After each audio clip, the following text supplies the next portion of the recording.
So last time, so you guys came into Jaas's house. You basically, and I know Gordon, you and Jennifer missed last time, I think. So I've actually put you I'm pretty back sure. in the map.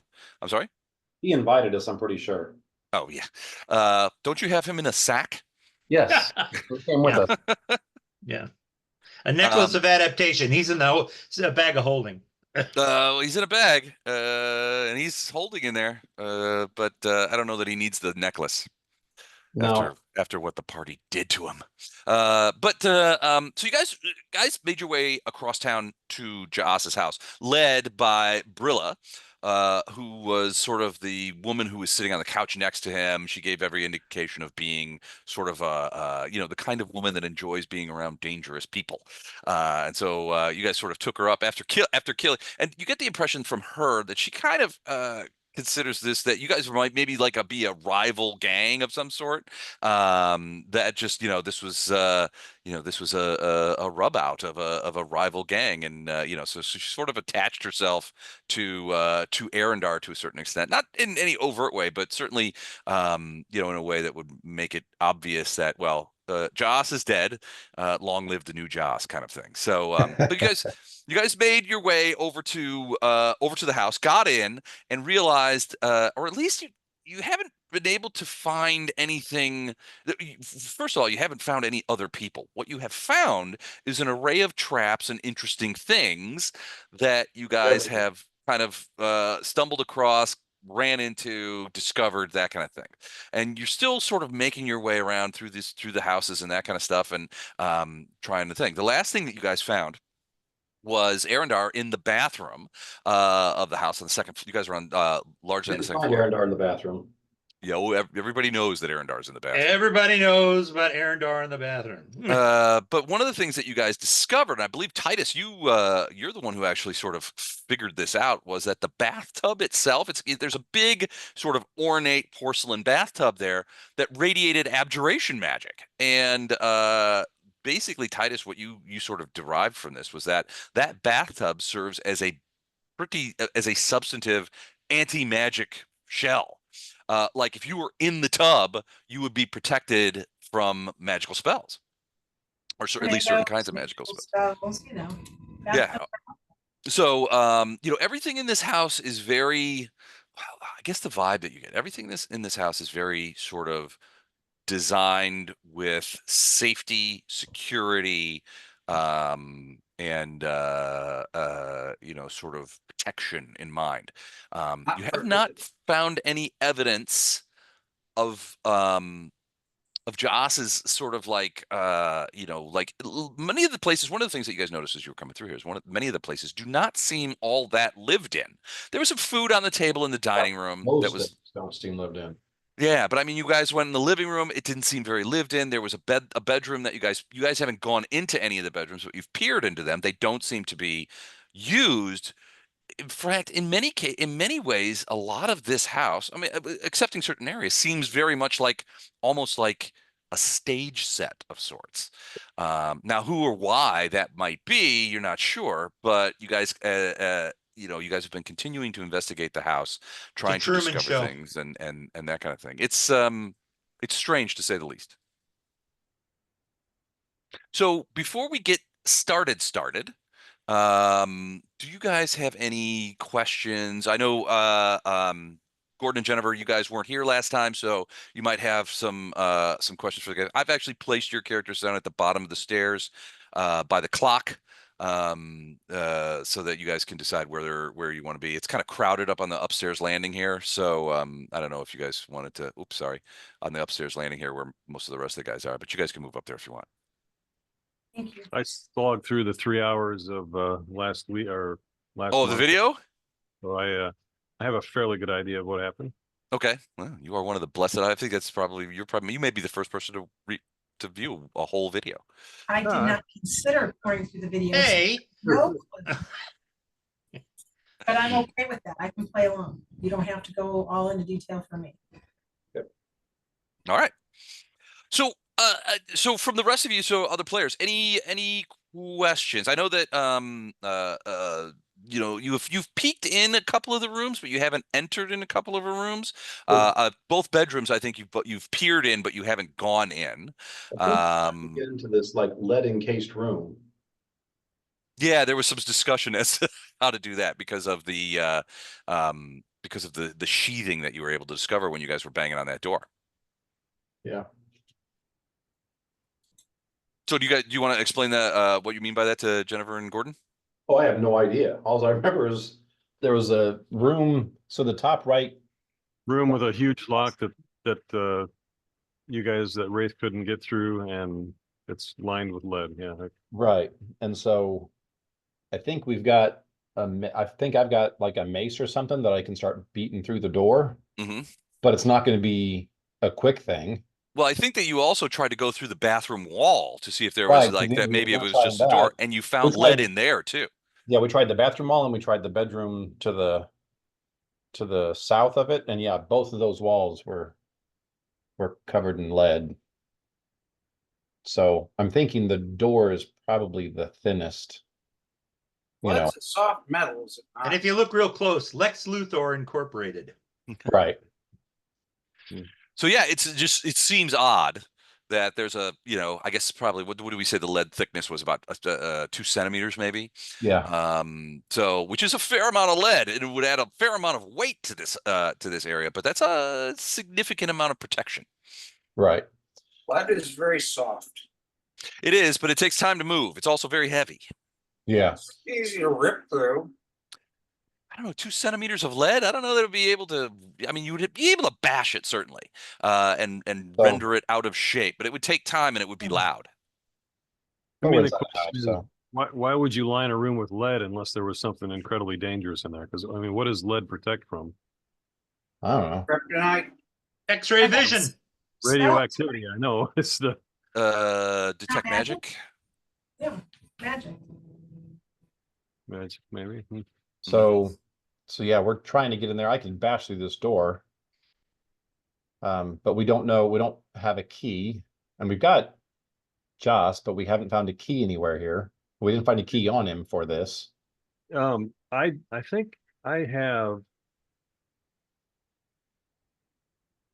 I think I can do locks too, if I remember right. Yeah, I do have disable device. Can I try to aid Wraith one more time, or is he done with trying that now? Wraith, I don't recall. Did you try twice? I think you did. I can't remember for sure though. Yeah, I tried twice.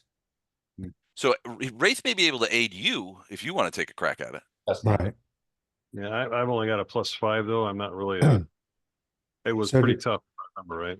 Yeah. So does our resident mages have knock? Either of them? Have what? The spell knock. I don't have knock. That just automatically opens stuff. Yeah. That just automatically opens locks. Sounds like a great spell to have. It's 2 male mages. We have Only no when the knockers. thief fails. No knockers? Okay. The other option is if Poe, I think it's Poe, can speak with dead. We Oh. have Joss's corpse. Yeah, well, I mean, and there's all kinds of things we need to ask him. I don't know that we need to waste trying to get into this room on that, because there's so much we need to know from that guy. I mean, Yeah. not the least of which is this is probably not his real house, given what you guys went through last time. I mean, this is some kind of cover for something. It's not. Well, Right. what do you get from Speak with Dead? 3 questions, 5 questions? Three questions. Yeah. Yeah, I Okay. think it's 3. And you can only do it once a week. So Yeah. Oh, wait. 1 question per 2 caster levels. So Yeah, it can be more than 3. What level yeah, are you? Are you 7? Mine's 3. Yeah. Okay. If the creature's alignment was different from yours, it gets a will save. If it makes it, it can refuse to answer or try to deceive you, but it can only speak about what it like. But if it blows the will save, then it has to tell the truth. Right. Yeah. Well, And- what do we need to know from it that So we need to know where there's evidence of him being involved with the poison. assassination? Yeah, the assassination of the family. Or where is the evidence that could point to Sargavans? That would be even better involved. This is getting old. Maybe we could just generate some evidence. A frame up? I don't think Arendar's not that smart to come I up with. don't think the king would buy anything anyway. He didn't buy real evidence, so he's not going to buy fake evidence at this point. Right. Right. But if we have real, there are other people that kind of think he's crazy too, but they're just going with him because he's the king. So if we can show these other people this real evidence. Well, we you have did. real evidence. Yeah, I mean, we had more than enough evidence to. No. We don't have evidence that he was involved or that the Sargavans were involved. We don't have any hard evidence that shows that. I mean, we have somebody. We have the halfling who basically. All she said is she delivered a package covertly to this To guy. Joss. Yeah. But we don't know she what's said in it. what So was. it could I have mean, been. it was.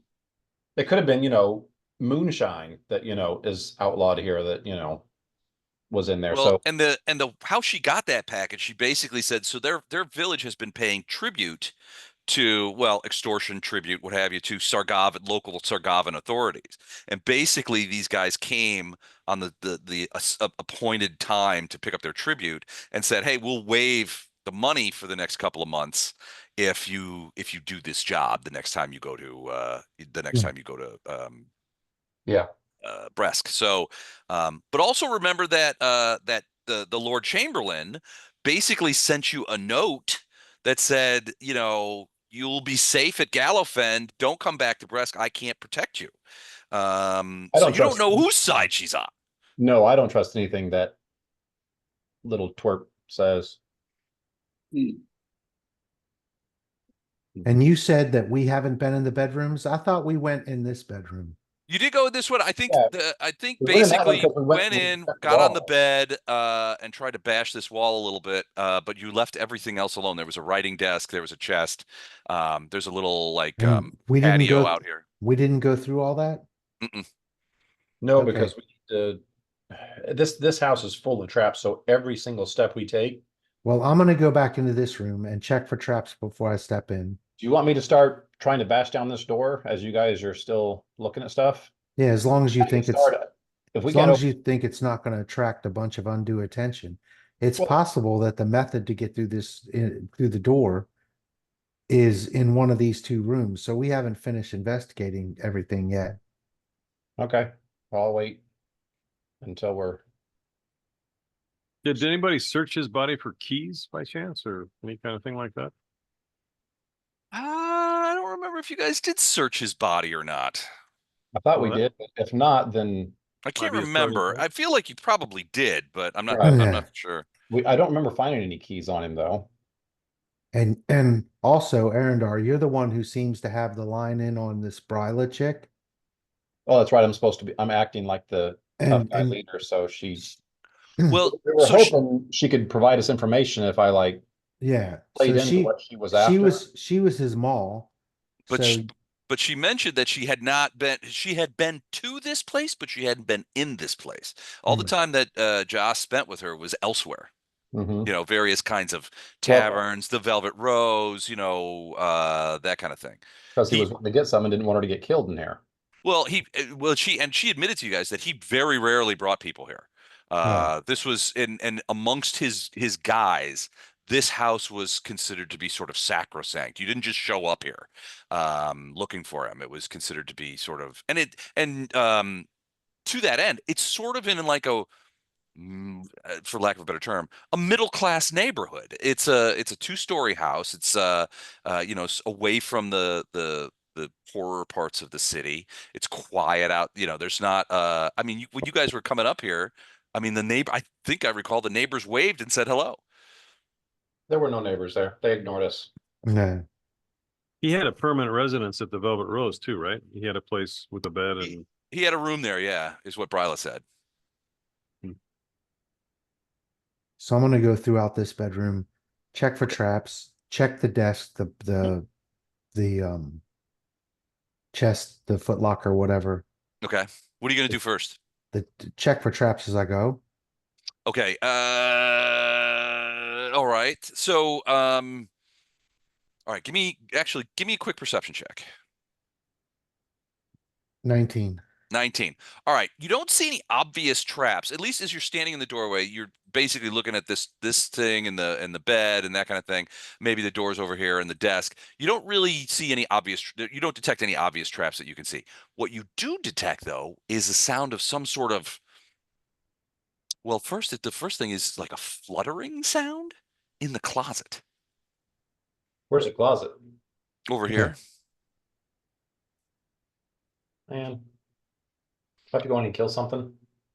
Maybe. So I'm gonna move here and check this side table, Okay. which it now appears I'm standing on. Yep. I'm gonna- if you say there's Yeah, something fluttering you're just around. gonna look through it. Yeah. Yeah, you open up the drawers. Like a lot of the things that you found here, it doesn't seem to have anything in it. It seems unused, and the pitcher and water dish on the top that you normally use, like the salver for washing up in the mornings, Right. it's got dust in it. It Okay. hasn't been used for a while. So I'm gonna check the rug Okay. because it looks like I'll have to step on it to get near the closet. Okay. Give me a quick perception check. I'm gonna look around too. 25. 25. There's definitely something under the rug. So is that just a disable or do I have to deal with that some other way? It's definitely a trap. It's live. You don't see anything, but you peel back the rug very gently. You can see that there is a pretty large bear trap embedded in the floor. So it's actually the wooden floor has been dug out enough so that the bear trap can swing freely, but the rug is flat over it. All right. Well, I'll try to disable that. Okay. Ooh, you did not get a chance Is to disable. disable sleight of hand? Oh no, it's disable device. Sorry, go ahead and roll it again. I'm sorry. Oh yeah, Sure. okay. So it's not magical, it's just a regular old bear trap, but you do manage to unhook it. It's actually, once it's discovered, it's pretty easily, but just walking across that rug would have folded you up in it. Yeah. So then, now that I know where that is, I'm gonna move here and listen at the doors to the closet. Okay, so you listen and you hear as something is flapping around inside. And then what languages do you speak? Let me see. The DM asked innocently. Do you Common, speak? common, Elven, Chilaxian, polyglot, which is Oh, the Mwangi. the Mwangi, and the secret language that I know. Okay. So at I might first next one. And I you can do Undercommon, Sargavan, Draconic, Giant, Dwarven, and Abyssal. Okay. So Wraith, as you are listening, you hear this fluttering around. But Arendar, both of you hear this sort of like fluttering around inside. It doesn't sound like a big creature, but it sounds like an increasingly angry creature. Wraith, as you put your ear up there and you're listening hard, you can actually hear speaking, like sort of like you don't understand the language at first, but you do pick out a couple of Sargavan words out of it. And it's Okay. like, damn it, bullshit, that kind of thing. Well, I'm gonna step away from the closet to back here. Mhm. And I'm gonna tell Wraith there's something speaking, I think, Sargavan, trapped in the closet. That's your domain. Well, it's not only speaking Sargavan. Every once in a while, you'll hear a Sargavan word. The rest of it is unintelligible to you. Yeah. So are we trying to kill something in here, or are we trying? But I recognized a couple of Sargavan words. So They I'm were assuming, curses too. yeah, I'm assuming it's speaking some sort of weird form of Sargavan that I don't know. But I picked out the curse words because I'm good at that. Well, that's the first thing we learn when we learn language. Yeah. All right. While you guys are doing that, are the rest of you guys doing anything else? Poe, Vondram, are you still down you're still down in the sort of entry area. Do you want to come upstairs, or do you want to investigate the bottom level a little more, separate yourself from the party, maybe set off some traps? That would be fun. Back for a minute. Can you hear me? Oh yeah. Yeah, I was watching our back for a minute. Okay. something else, and now I'm looking for my character sheet. So Okay. Well, one of the things you would notice is that the front door that you guys came up on, which is right here, Yeah. is now largely covered in sort of vines that are sort of moving around on the bottom half of the door. Can you show me where the door is again, please? Is it right here? Right here. It's the Oh, south. sorry, I'm on the wrong level. This one right here. Right here. The vines are moving around a little bit. Yeah, on the don't go outside. out there. There's attack plants. Yeah. All right. Okay. So We you guys got in really quick right before it like got to us, and then it kind of we slammed the door, and then it's been trying to get in ever since. Okay, I'm gonna head up to the top of the stairs and I'm gonna keep an eye and ear down here while I dig out my cost sheet. That's all I'm doing for the moment. Okay, cool. I can't find Titus, are you doing anything specific? I'm playing Tamagotchi. Tamagotchi. Okay, cool. And Poe? I'm just watching Wraith and Arendar. Okay. You remind me, you guys got the you guys looked in the cabinet in the hallway, right? And got the hand crossbow out of there? Yeah. Yeah, you guys found that. I was sure you guys, almost sure you guys found that. Okay. Oh, and then you also looked in this closet. I know Ono looked in that closet.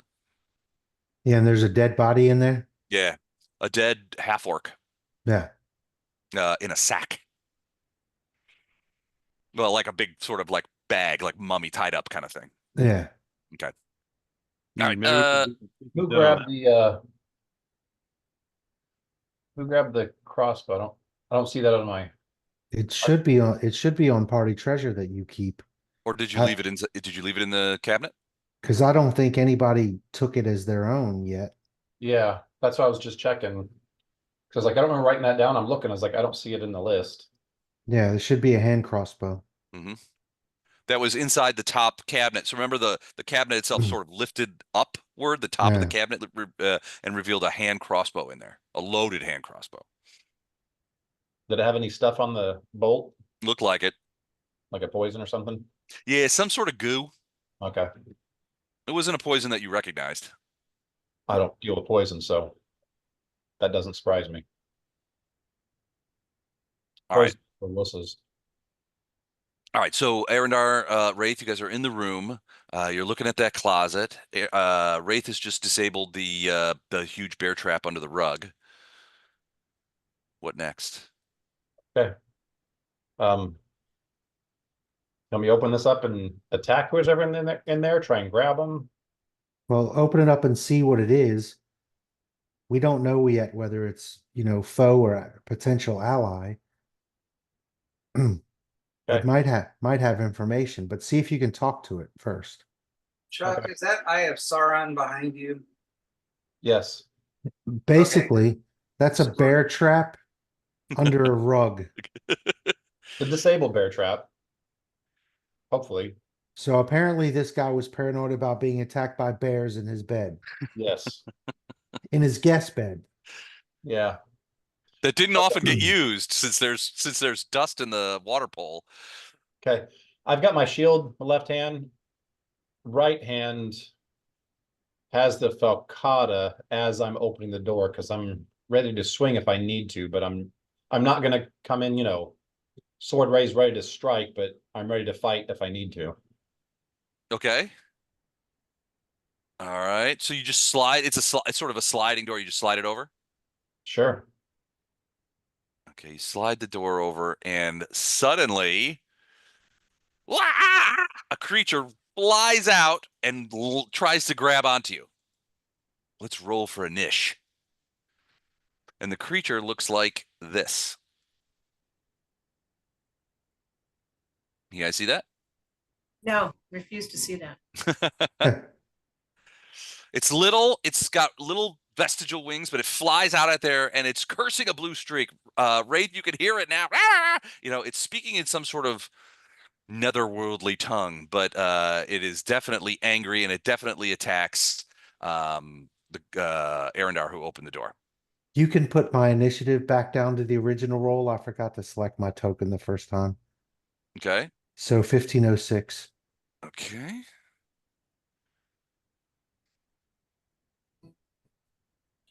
Right. It's free action. I tell him stand down or I will kill you. Well, he's already sort of on your face. So I mean, Okay, you're so- like, get off.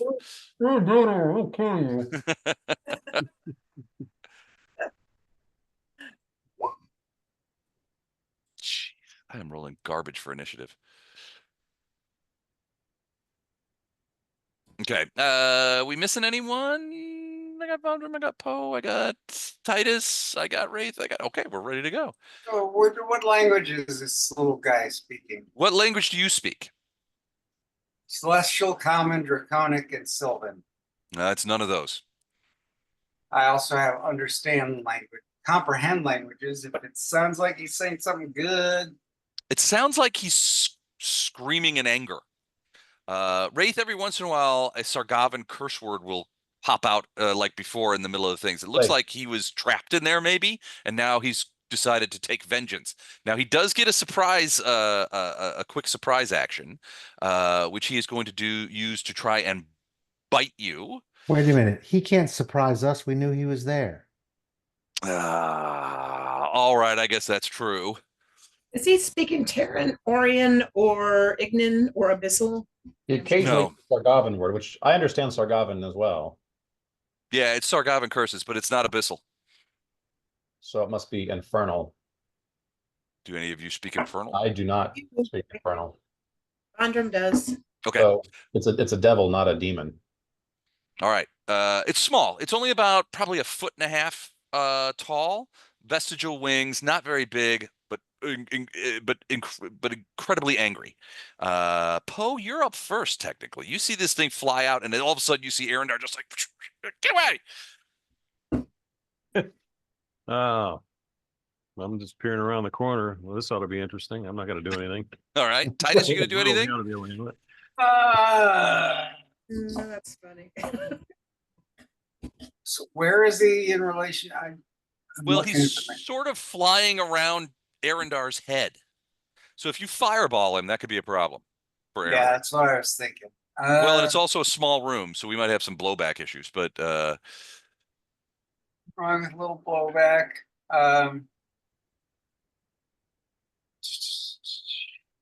Um, does he seem like he's got some intellect? well, he's speaking a language, so he has at least some sort of intelligence. He's not just an animal. Right. So he is. What you see from where you are is it looks like he's trying. He's basically clawing at Arendar with these little claws, but which don't seem all that dangerous. What does seem dangerous to you is that he has like a weird scorpion tail on the back, and he's trying. And he looks like. Well, frankly, he looks like the claws are and the sort of biting and all that kind of stuff and the flying around is sort of a diversion as he Hey, tries to get that's that tail. between Arendar and that guy. I'll try days. Okay. All right, so you casting daze on the creature? Correct. DC 17. Ooh, this could be trouble. For you. No, I'm kidding. Okay. It's within the parameters. All right, so DC 17, I guess that's a will save, isn't it? Yeah, hold on. Yes, will. Will negates. Okay. Does he have any SR? Nope. Nope. Okay. All right, DC 17. This isn't going to be easy. It's possible, but nope, he did not make it. So he begins slowly. I mean, at first he's like flying around Arendar and screaming and yelling that kind of stuff, but he stops speaking, and is now dazed as he's sort of flying around. He can't really see. Oh, that's dazzled. Hold on. Dazed creature takes no actions but no penalty to AC. Typically lasts for 1 round. In this case, because of the spell, I think it lasts. Oh, it is 1 round. So it lasts 1 round. So it's kind of like sort of hovering in the air around you, Arendar, looking over at Titus in the doorway, and it's kind of like just flapping there. But it doesn't seem to be doing any. It's not trying to attack you anymore. Titus, you want to step in and smack it out of the air? With your bare hand? Just let Arendar know it dazed him. You've got 1 round. He loves falcata cheese. All right. That being said, Wraith, what do you do? So this thing is just like flying or hovering over Arendar now? It was kind of zooming around Arendar's head, but now Titus has been like, and now it's day, so it's just sort of like hovering in the air near Arendar. It's about 2 feet away from Arendar's head, but it's not actively sort of like swooping at him like a bat. Well, the question is, is there distance between it and Arendar? Yes, there is. It's not on Okay. him, no. Well, then I'll try to put an arrow in it. Okay. Let's see here.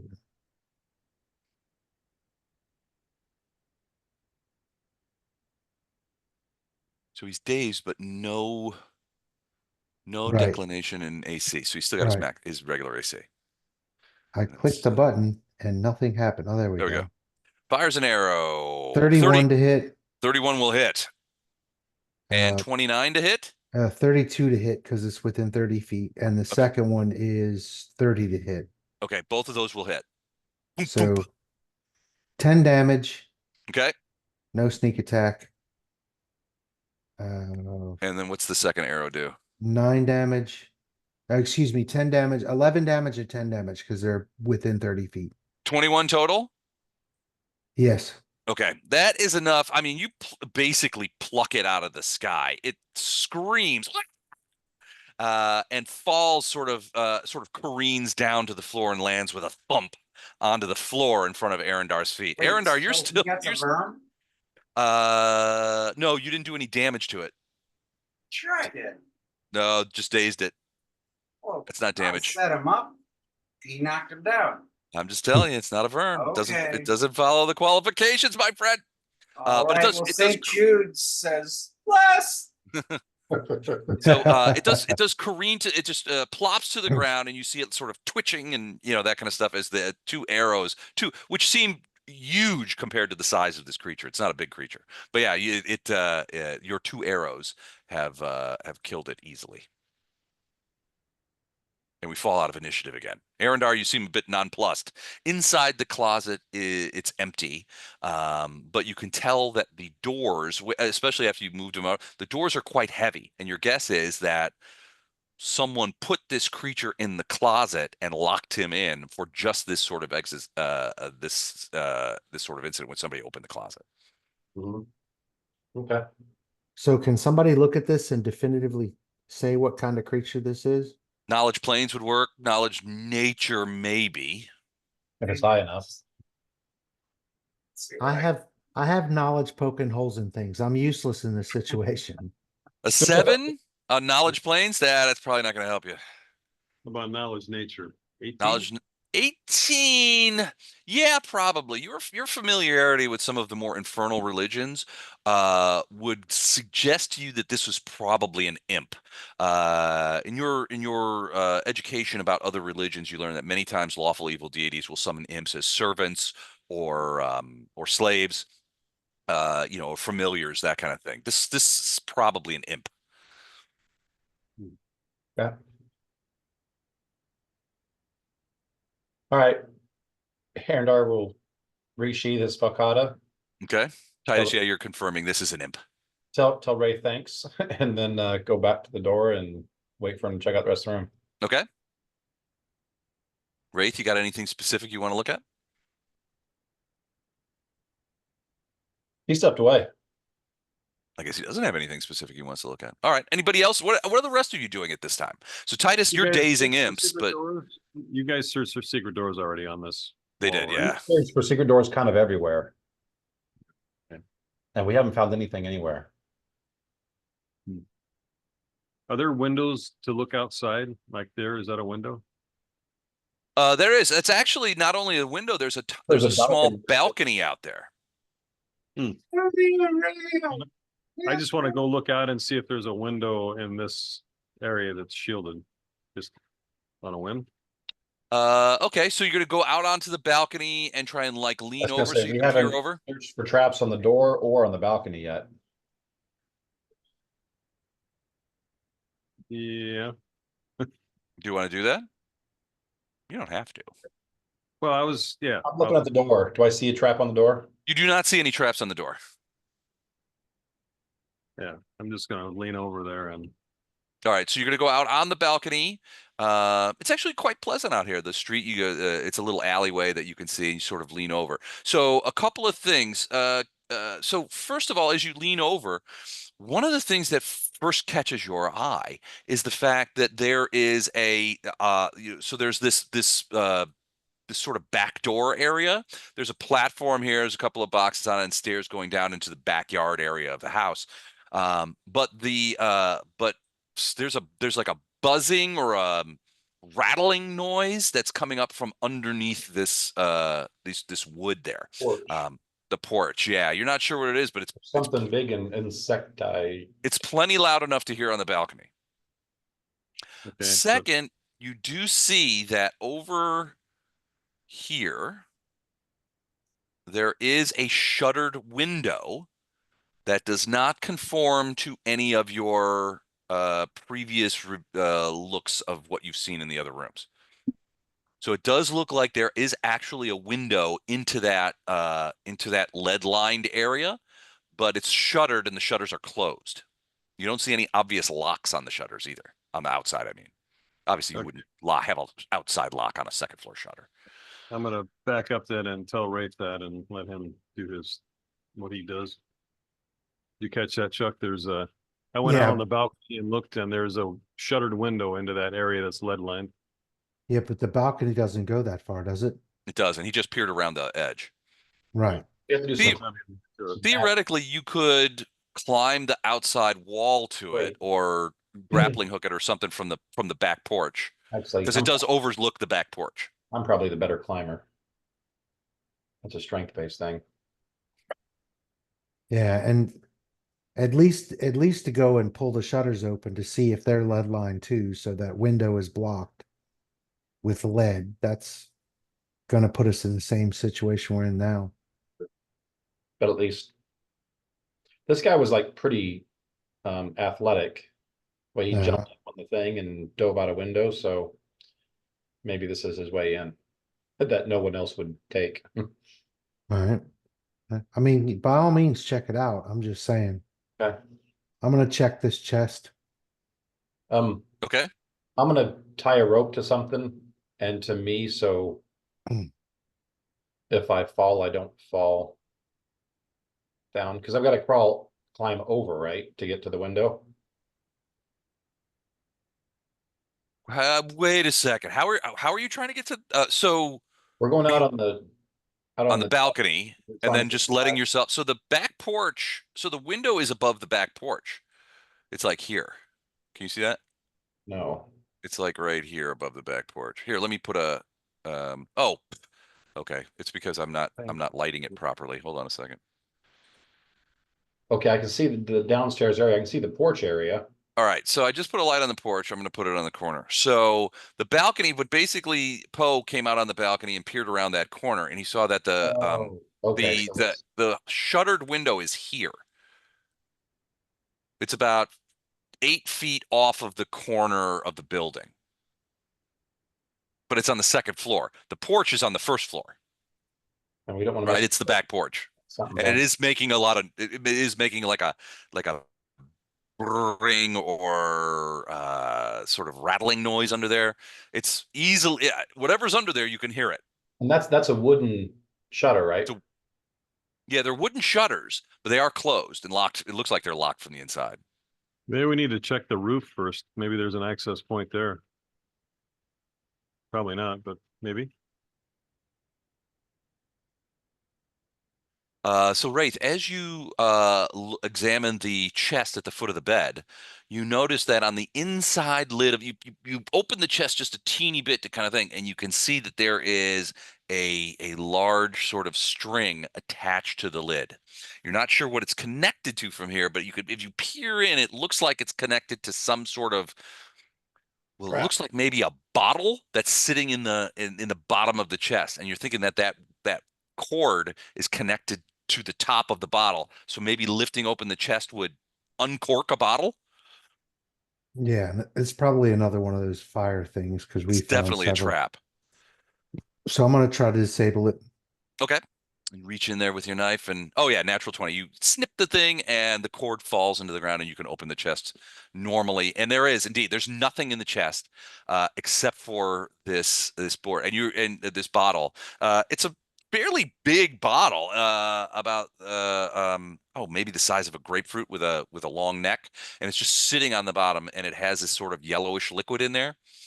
Does it look like the others? It looks different from the others.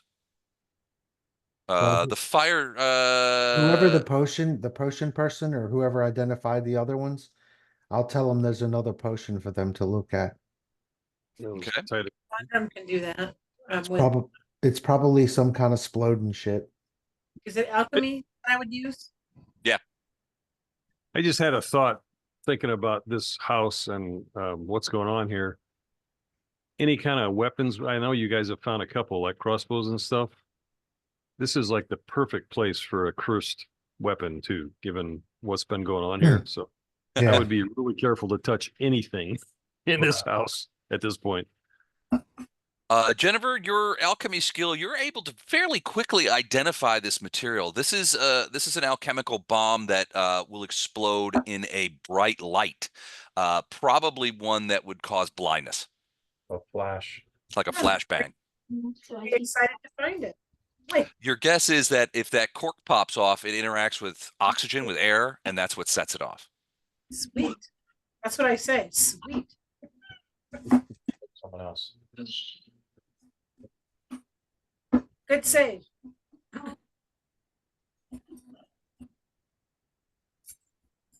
All right, so going on. What's so Wraith, you've disabled that. Jennifer, I assume that Vondrum is going to actually take that bottle with him. Is there a title, a name on it, official name? I would just call it blinding bomb or flashbang bomb. I'll put it on my stuff.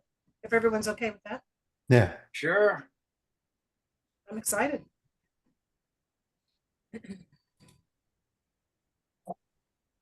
Just don't get too close to me. In case it accidentally goes off. Vondrum trips and falls and everything goes to hell because all the shit blows up. It'll be the first time this happened. All right, what next, gents?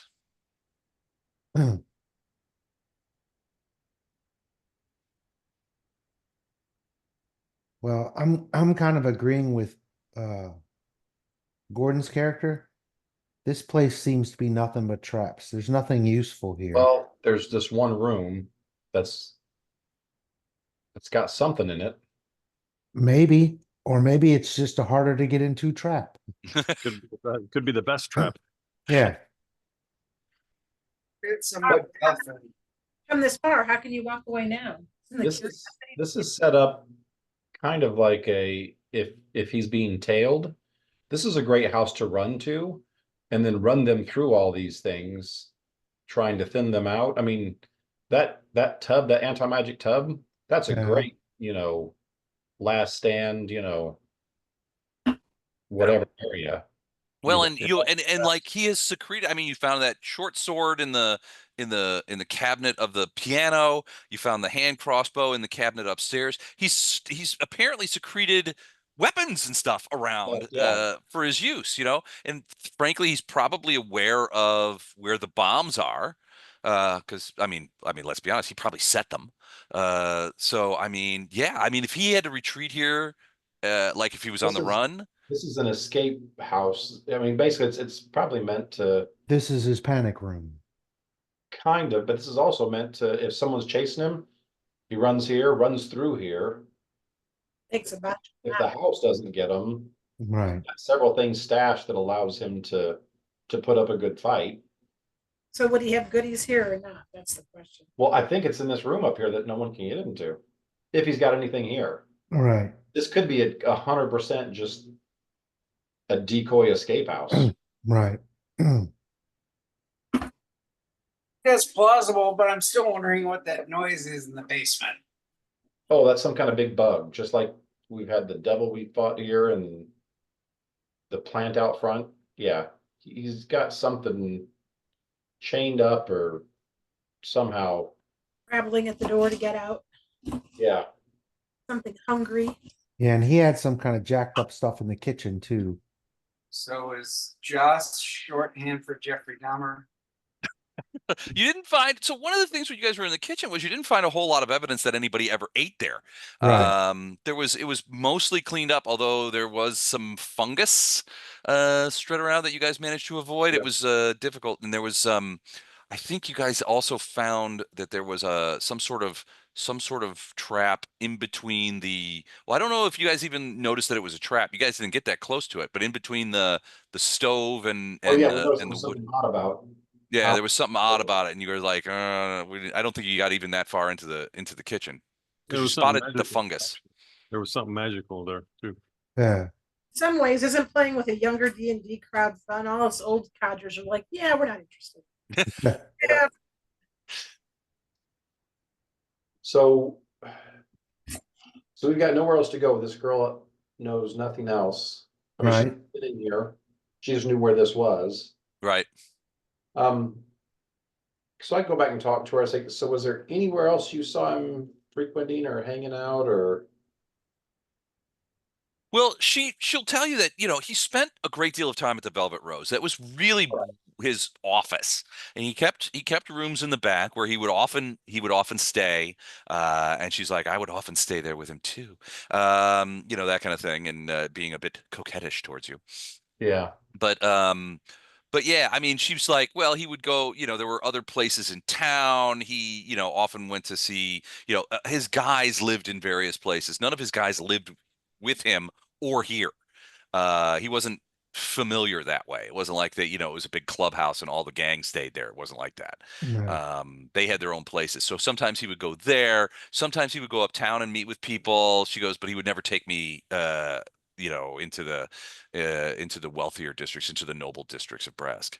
But sometimes he would go there to talk to people, and he would say that he wouldn't take, it would be just him. He wouldn't take his guys, and he wouldn't he wouldn't take me. It was always just him when he would go into the rich part of town. So unless we're gonna beat down this door to see what's inside here, this speak with the dead that we have to wait till the morning to do is kind of our last shot. I mean, we've gotta wait here till tomorrow before Poe can do this. I've got to speak with that. I don't need to wait till tomorrow. I can Oh, visit you got it? Yeah. Oh, I sweet. mean, but it's only a DC 18 will saves, so I'd give it a 50-50. He's even gonna not save it, which means that he'll fuck with us again. I mean, Well, I don't think his will is gonna be that you'll know bad. you'll know if it fails. Yeah. He'll turn into a pirate. Right. Avast you scalawags. Right. You can't drag me back from the dead. So, like I said, that's the only option I see is either I start trying to break down this door, Okay. or we just go straight to the questions. And yeah, the questions I don't think needs to be about this house. I think the first question is, where is there evidence that you or Sargava was involved with the poisoning of the king's family? And then based on that answer, then we go from there. And if we have a question left over, then we'll ask, what's in the room or how to get in the room or whatever. But I think, I mean, we can try to there's no point in not trying to bash into it, is there? It's not going to hurt anything other than unless we spring a trap. But seems like how long did you say it would take us to try to? I would say probably 10 minutes of sort of smacking it, and longer if you wanted to be quieter about it. Yeah. So It depends on what kind of tools you have. I don't know what's on your, if you guys have tools. I'm assuming that it's just you're just macing it through. I've got a mace, so Yeah. and I'm pretty strong. So if I start smacking on the hinges, Yeah, I'd do that. I mean, what we got nothing to lose trying to do that. and we've got time, so I can decide to take twice as long, so I don't have to hit quite as hard, so it's not as audible. Well, I mean, lead has yeah. a pretty low melting point, right? Lead does? I don't know. Yeah, it does. Comparative to other metals. Yeah, it's a soft metal and it has a lower melting temperature. So do we have any heat or flame based spells that could? The melting point of lead is only about 620 degrees Fahrenheit. Right. Well, what I'm thinking is Go for a metal. if we have fire or heat based spells and we have a door with hinges, we could have somebody cast a spell on the hinge, then have him beat it with a mace, and it might come apart faster. A campfire for a sort of counterpoint will burn at approximately between 1,000 and 2,000 degrees Fahrenheit. Yeah. I Well, I have a don't know. wand. Might I don't know that setting the house on fire is a good idea to try to get in this room, but If Yeah, you could searing light. concentrate it somehow. wand of searing light should do it. That's like a blast of sun, Kind of like a basically. laser. Divine power like the ray of a sun, you blast a palm of light. Is it fire damage? It's half divine, half fire. Wait, what are you guys trying to do? Burn what? Through the lead. lead speed up the process of You getting got some through. bombs? Well, to you got this that one room. bomb. Yeah, we need to use that bomb on this door.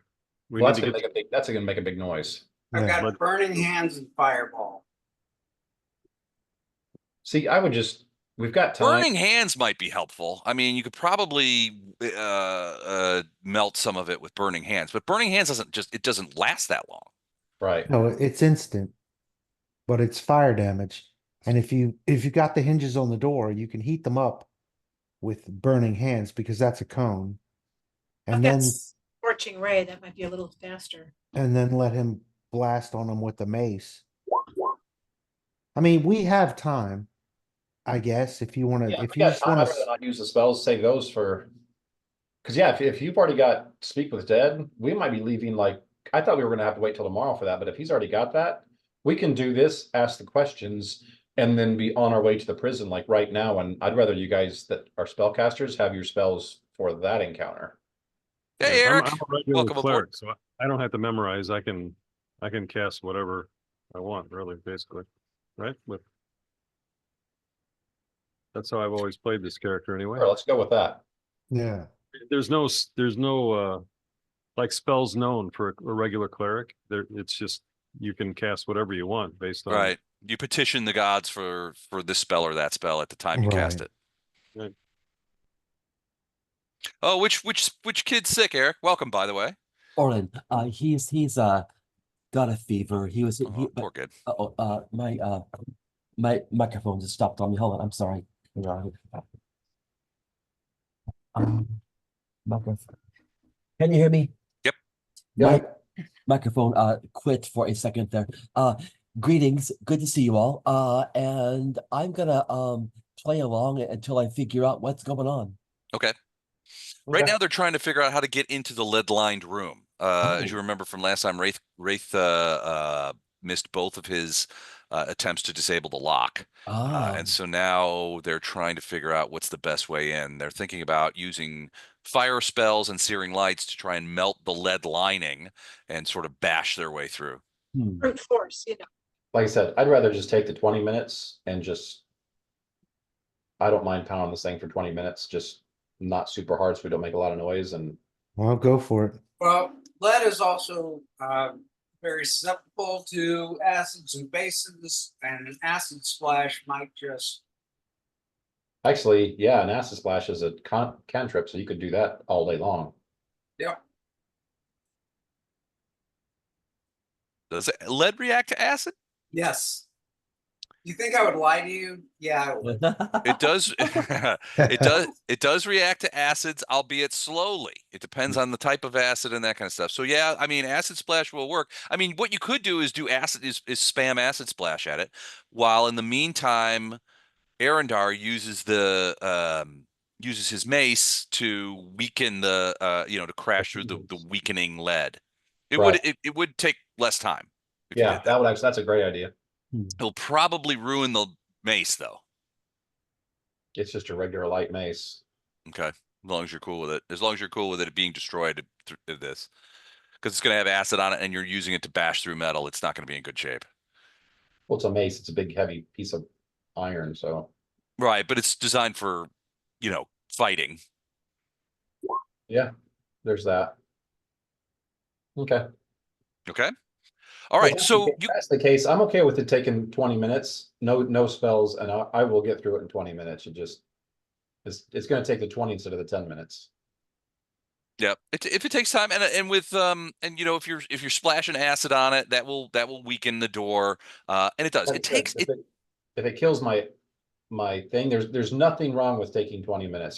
There's nothing that says someone's gonna show up here in 13 minutes and attack us. At least not that we know of. Nope. As far as yeah, and you could wrap the mace in a piece of cloth or something to try and keep the clangs down, you know, that kind of thing. Right. All right, so you guys go to work on this, and it does take time. The door is strong. It has those locks on it, and the lead lining only enhances it.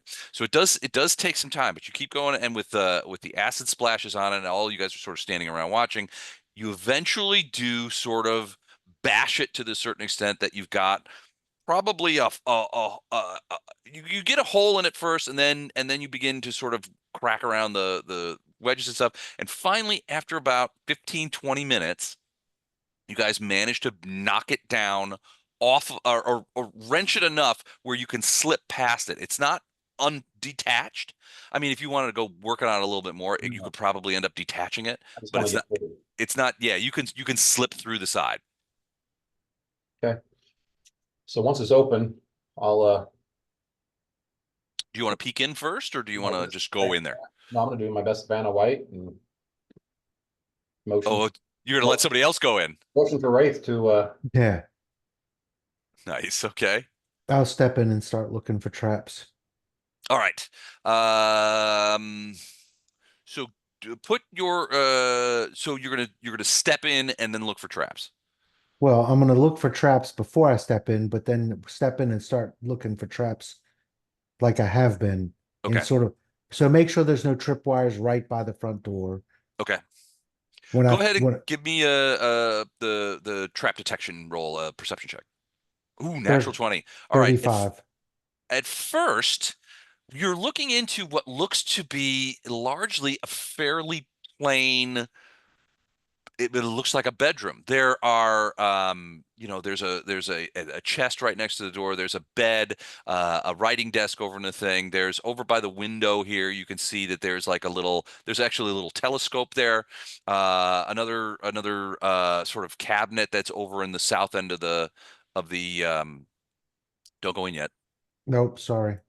Here, I'll put a light in there for you. You're describing all of the interior to me. I assumed I could see it all. Yeah, There there we you go. go. So I'm just going to put that over here in the thing, so out of the way. You can see. All right, so yeah, you can see it looks like a very compact, tidy, well-maintained, and fairly recently used bedroom of sorts. Right. Your natural 20 perception check shows that there is a pressure plate under the floor right in front of the door. Okay. Now, So you're not that's, sure what that does, but considering the rest of this house, it almost certainly does something. yeah, I'll try to disarm that. Okay. 29. 29. Okay, so yeah, your guess is so you peel up the carpet and you sort of look under there, and it definitely is a pressure plate. It's connected to this cabinet and sort of in the corner here.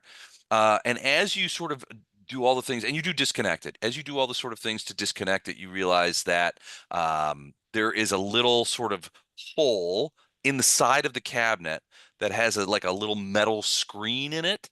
Your guess is that stepping on this plate would have ejected something through that hole directly at you. Uh-oh. Right. You're not sure what it is, though. There's like a screen there, so it's not some sort of arrow or anything. Right. Gas, liquid, whatever. Yeah, Yeah. best guess with a screen, powder or gas, maybe. But yeah, you've deactivated it. So the first square is safe now? First square is safe now. You can go in. Now I'll check this little sideboard to see what was going to come, what horrible thing was going to come at me. All right, so you crack that open. I'll check for traps and then disable and then whatever. Okay. No traps on the sideboard. In fact, it opens up quite easily if you want to go ahead and open it up. Okay.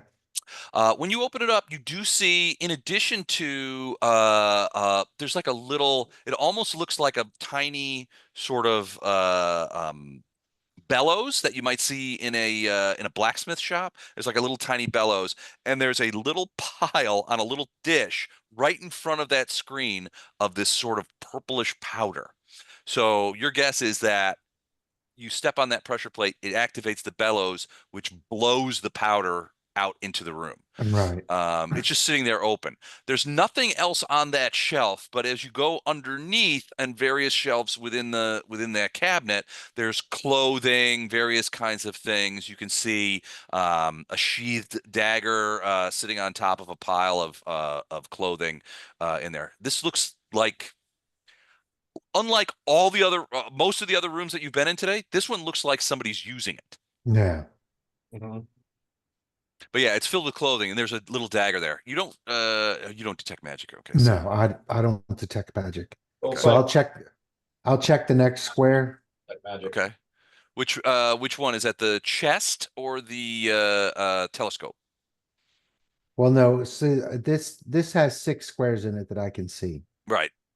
So I'm just going to go to the next square, Okay. make sure that there's no pressure plate there, then check out the telescope. Okay.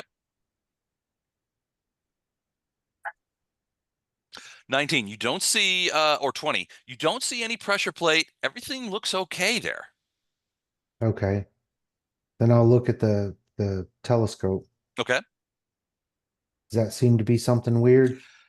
It 26. doesn't. It looks, I mean, you kind of look around it. It doesn't look like it's trapped or anything. It's actually quite a sizable telescope mounted on on like a little wheel sort of rack. It looks quite expensive. The odd thing is that this city is inside a mountain.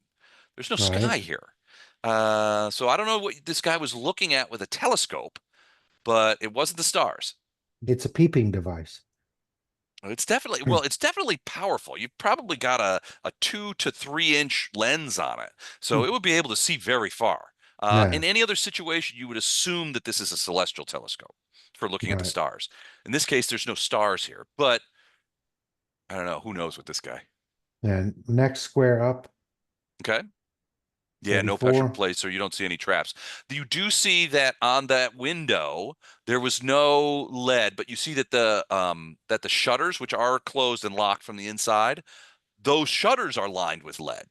But there's the window, the glass in the window itself is not. So theoretically, if you could open this window up from the inside and then throw open those shutters, you could get natural light. And then use the telescope. Potentially, yeah. I'll let somebody smarter than me do that. Check the next one to the north. Okay. We get one of the casters that can do detect magic to come in and just 29. first. Okay. part of the Well, room. let right. me verify that stepping on the floor isn't going to kill any of us. Then you guys can come in and have a ball. Okay, so yeah, so that's a desk, a writing desk, and there does seem to be some papers and stuff on it. On the very top is a skull of some sort of creature that's been Yeah. mounted on a pedestal of sorts. The creature itself is probably, the skull would be about the size of a gorilla skull, but it's definitely not a gorilla. It has tusks and all this kind of stuff, and is unlabeled. You don't see any pressure plates. The one thing you notice though is on the floor there are scratches on the floor. Some of those scratches are behind the chair, but some of them also seem to be behind the legs of the desk itself. No. So that might pull away. It could. Can I check where the desk connects to the wall in the back? Yeah, it just seems to be pushed up against the wall. I mean, you Yeah. can't really see much from here, but it doesn't. I mean, if you peer underneath the desk where the legs go, you can Yeah. see the back wall there. The desk is, it's shaped like a regular desk. There's nothing precluding you from seeing all the way underneath the desk to the wall. Right. All right. Well, for now, I'll go to the left. Okay. It's a foot locker there. You don't see any pressure plates or any obvious traps on the foot locker. Is it locked? It's not locked. If you open it up, again, there's more clothing in there. A lot of this is more winter style clothing, coats, jackets. There's also there's a backpack which contains some what you would say would be sort of rudimentary camping gear. Yeah. So cold weather clothing and some gear that would be more suitable for a trip rather than just wandering around town. Right. Plan to trip north. Well, you guys are in the mountains, so it's pretty chilly outside. Right. So I mean, could be anything. But yeah, it looks like cold weather clothing, and camping equipment, for lack of a better term. There's a little bedroll in there. It's all very compact. The camping equipment is actually quite high quality. If you were one person, and you had additional, there's no rations or anything in here, anything like that, but this would be sufficient enough for probably equipment for certainly you would be able to move a 3 or 4 day trip. So this is a bug out bag. Kind of, yeah. Then And I'll then look. Go ahead. Oh, I'm just saying, and right next to it is a bed. In this case, the bed is sturdily constructed, although not in any real expensive way. You don't see any traps, but this bed does look like, unlike all the other beds in this building, this one looks like it had been used and fairly recently. Yeah. All right. I'm not laying in the bed. I'm just moving to that square. Walking So, next to it. One of the things you notice about this particular room is, even though it's been obviously used, everything is quite tidy. The bed is made, the clothing is stacked neatly, gives every indication of being laundered. There's not a lot of out of place things. Even the papers on the desk are sort of tidily constructed. It's not messy in any way. right. Then the last thing is to check where the desk meets the wall, see if I can pull it out. Because I noticed those scratch marks. It looked like maybe this pulls out to something behind it. Yeah, the desk is not super heavy. You probably could move that out. You'd have to move the chair first, but yeah, you think you could pull it away from the desk. There's nothing. It's not attached to the wall, is what I mean. Right. Well, I'm gonna check that area for traps. Okay. You do not see any traps. Then I'll move the chair back and pull the desk back. All right, pull the desk back from the wall. The wall itself looks the same as the wall behind the bed. It doesn't seem to be any different or anything like that. Well, I'm gonna check that area for secret doors, passages, safe, whatever. Okay. Is that perception? 29. Yes, you do. It takes you a minute because it's very cunningly constructed, but you do find a fair, like a half size. It's not a full size door. It's about half of the size. So the larger people among you would have to duck down to get through there, but it looks like it's a secret door. All right. It's very, So look, it's very cunningly done too. It would take, I mean, you're a skilled investigator. yeah. Your average jamoke would never find this. We haven't found a secret door. I don't even remember last time we found a secret door. Yeah. So I'm gonna try to check it for traps and open it.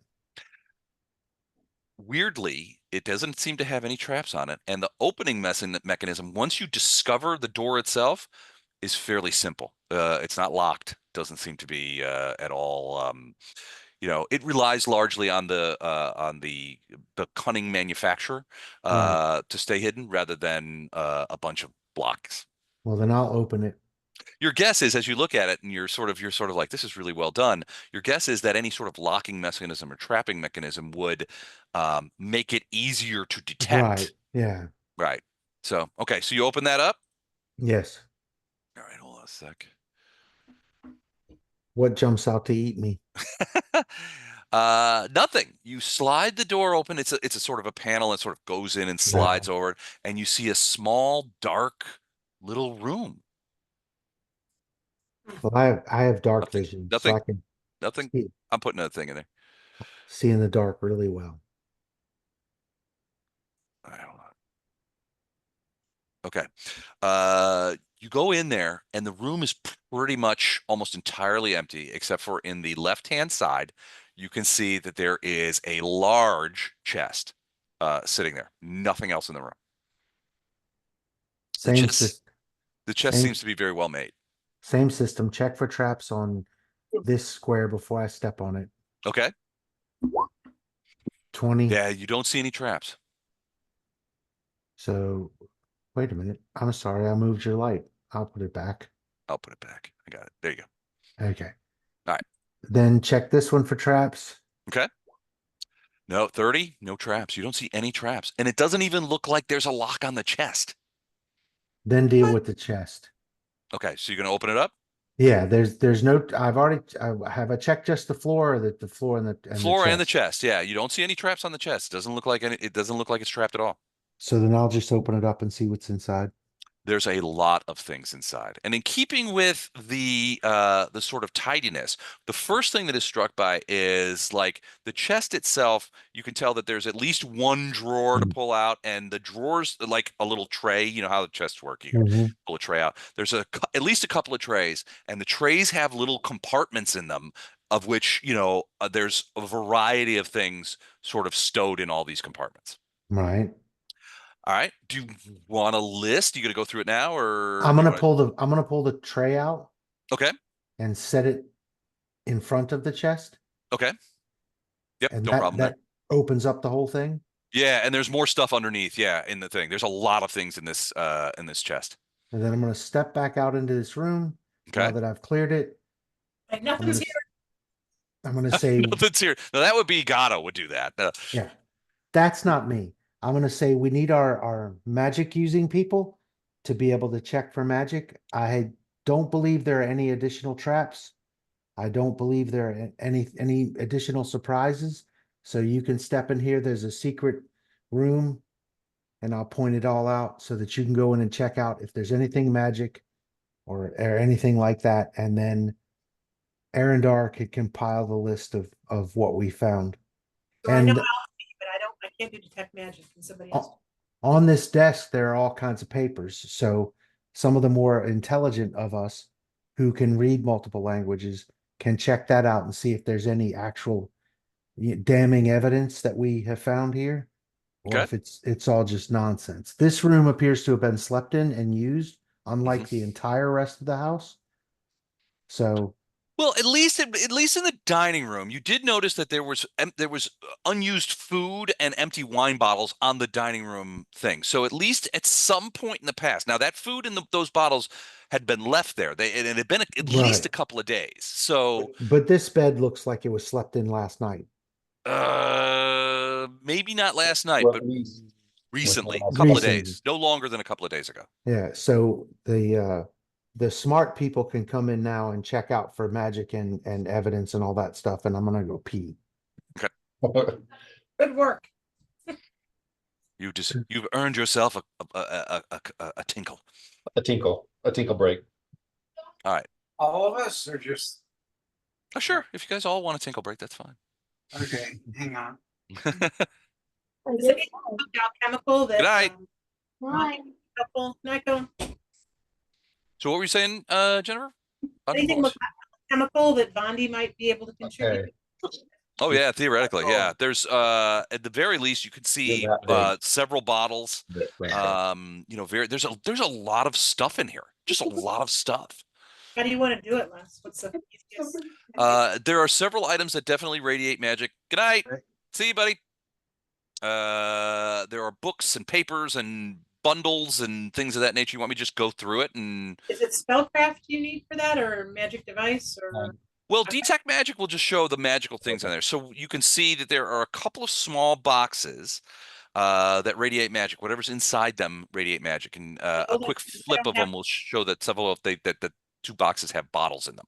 Andrew, do you have detect magic? Because I do not. I don't. Yes, I do, and I can comprehend languages, so if I need to Go read ahead, some Les. I comic didn't books. talk the ghost if we didn't earn it. What? All right. No, there's 4 items that radiate magic. 5. I'm sorry, 5. On the inner lid of the chest is mounted a small short sword, not even really a short sword, almost a poignard, which would be more like a long dagger. It's silver and it radiates magic. So Mike, silver dagger. Yeah, but it's also magical, Right. and it's mounted with a scabbard on the lid of the chest. So you flip the chest up and it's mounted on the lid. Right. Inside the chest, in the bottom part, are the 4 things. So there are 2 boxes that radiate whatever's inside radiates magic. There's a much smaller box, sort of like maybe a ring box sized box that radiates magic, and folded very neatly in the side is some sort of cloth that radiates magic.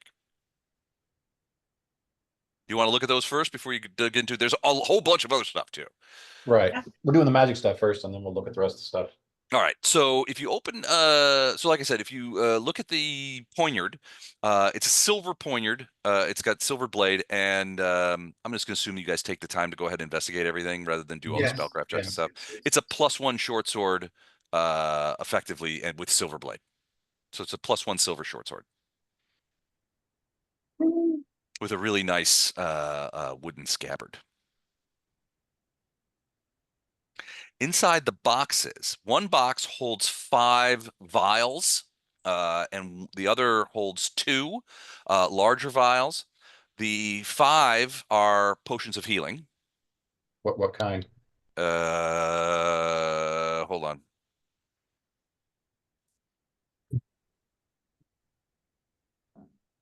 I'll tell you in a second. I got to check the thing. I've got the module pulled up. Let me just tell you. Yeah, would you? That'd be great. Potion. So those are potion of cure moderates, Your mods, okay. and then the 2 are potion of cure serious. Wow. So this is his med kit. Shit just got serious. The little box does indeed hold a ring. It's a ring of mind shielding. So you guys know what that does? Where's Gato when you need him? Yeah. Right. So a ring of What mind was it? shielding Fine. is a the wearer is continually immune to detect thoughts, discern lies, or any attempt to magically discern their alignment. So Gatto's had one of these since, Day one. pretty much, yeah. And the piece of cloth, as you unfold it, you realize that it is a magical bag of holding. So what's inside the bag of holding? You peek in, there's nothing inside it. It's empty. But it is Which kind? Yeah. it's a type 2, 70 cubic feet, 500 No, no, pounds. wait, I found a sandwich. It's kind of old, but I'll eat it anyway. But if it's been in a closed bag of holding, there's been no oxygen, so there shouldn't be any spoilage. Yeah, it's like a Ziploc. It's a Yeah. Ziploc bag of holding. That's All right, that was the I believe all of the magical Is stuff. this green stuff wasabi or mayonnaise? I think it's mayonnaise. All right. So then as you start going through the top trays and all that kind of stuff, you find a lot of things. And one of the things that again strikes you is the tidiness and organization that's being exhibited here. Everything is in separate bags, separate boxes, labels where appropriate, that kind of stuff. So the first thing you find is 100 gold pieces in gold coins from various places, various realms, Sargavan coins, Bresk coins, Sequeni coins, Mwangi coins, a total of 100 gold pieces, various different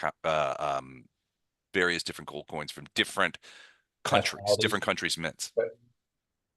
You further find another bag that has 200 silver pieces, again, multiple country mints from all different places around the region. You find a larger bag that contains 50 Sargavan platinum pieces. A heavy bag in the bottom of the chest contains 5 small gold ingots, all with Taldor stamps. This is Talden gold. Your guess is that they are worth probably 250 gold pieces each. so Easiest place to get Talden gold, Absalon. yeah. In Right. another small bag, you find 3 silver ingots of similar shape with similar stamps. Each of those is worth 50 gold pieces.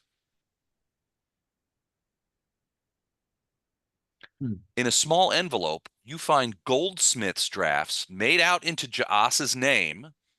Well, a couple of them are in Jaas's name, and a couple of them are in other names that you don't recognize. They're various places. One of them is Eladir in Sargava, but other ones are Absalom and what's that place in Kadira?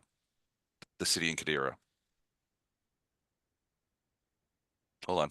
What'd you say these were? Goldsmith's drafts, basically banknotes. Kathir. So they're drawing on Goldsmith's drafts from in Illidir, Absalom City, and Kathir in Kadira. A couple of them are in Jaas's actual name. You recognize his name. The others are in different names that you don't recognize. You also have a letter of credit, well, actually 3 letters of credit in 3 different names, one of them being Jaas's, each worth 100 gold pieces, totaling 300 gold pieces, and these are drawn from the Merchant Guild of Kathir in Kadira.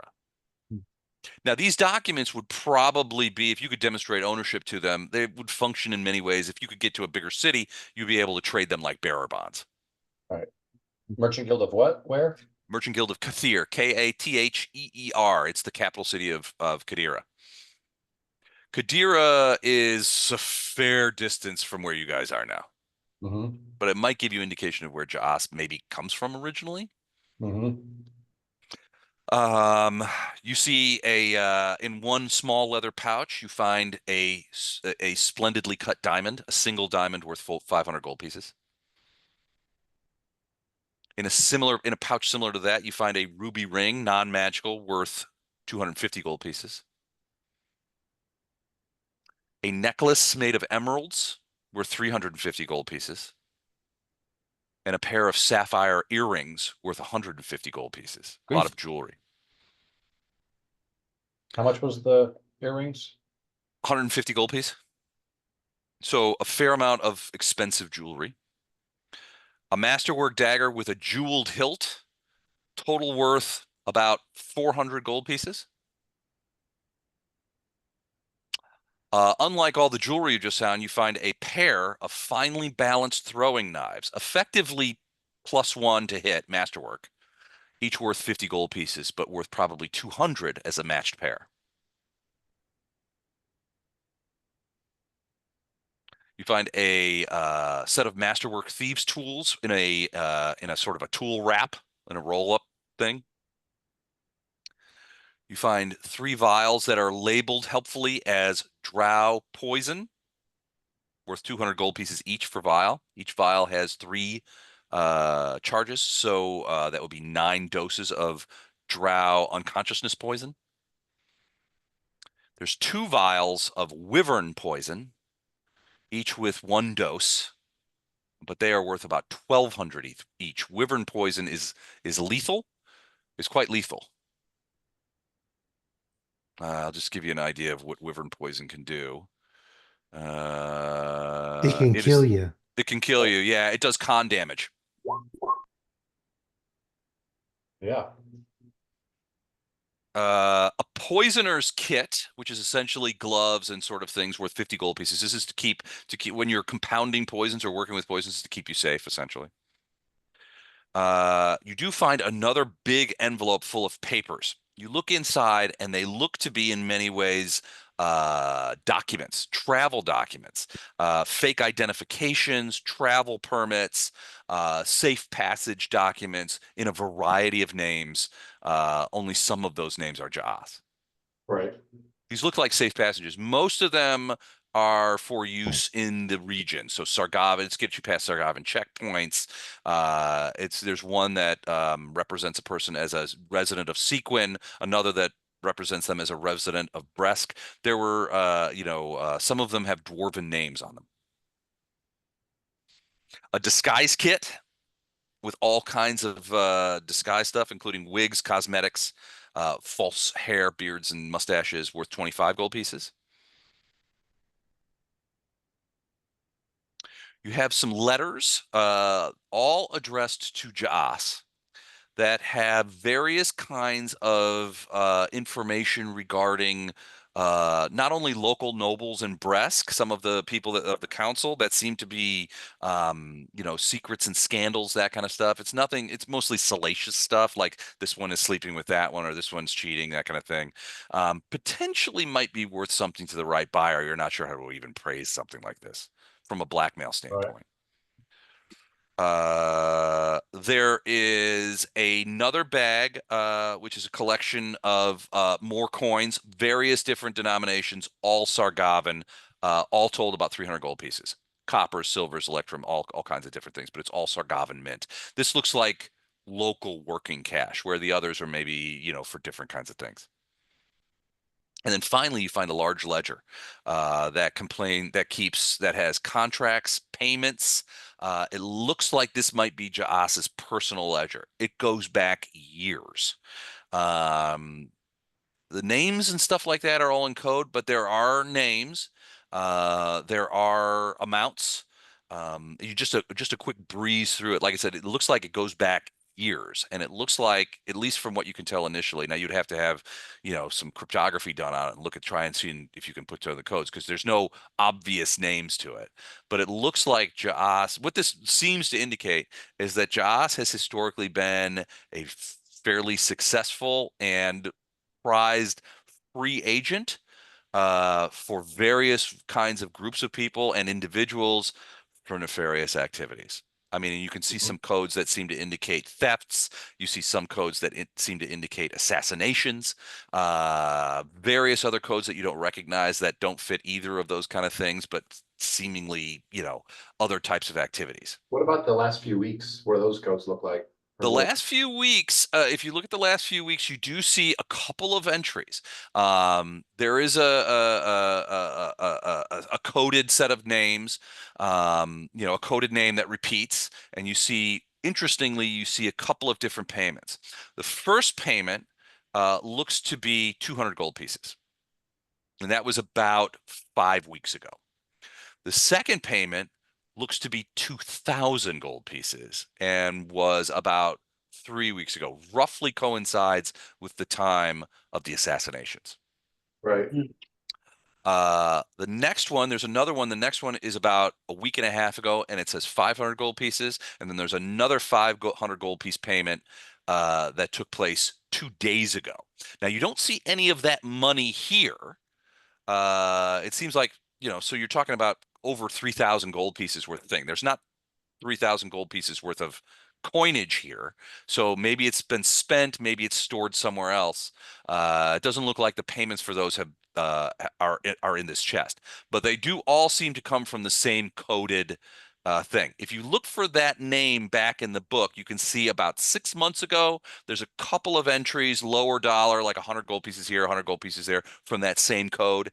And then if you look back about 18 months, there's a couple of entries from that same code, again, for a couple of 100 gold pieces apiece. So this is a relation, whoever this person is that's been paying them off lately, and you have to assume it's somebody here in Bresk. They were introduced to them about 18 months ago. They again talked to them about 6 months ago, and then a flurry of payments starting 5 weeks ago up until day before yesterday. And right around the assassination, a very large payment. 2,000 gold pieces. Now, I don't know how much you guys know about the going rates for assassinations, but considering it was like 15 or 18 people in the, or a weirdly high number of people in King Steppengard's family were killed. This doesn't look like it is it doesn't look like it's enough for that many people. Well, they wouldn't probably have paid him per person. They probably just paid him to deliver it or something, or. Keep in mind, all of Steppengard's family were killed by poison. Right. Does anyone from our group, do our names appear in the ledger?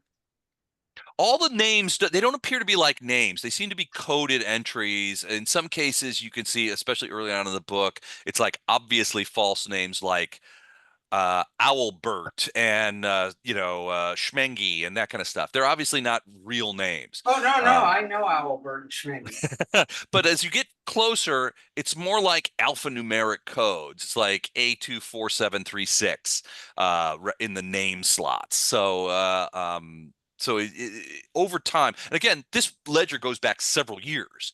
So it looks like over time, Jaas refined his coding techniques to be a bit more obscure.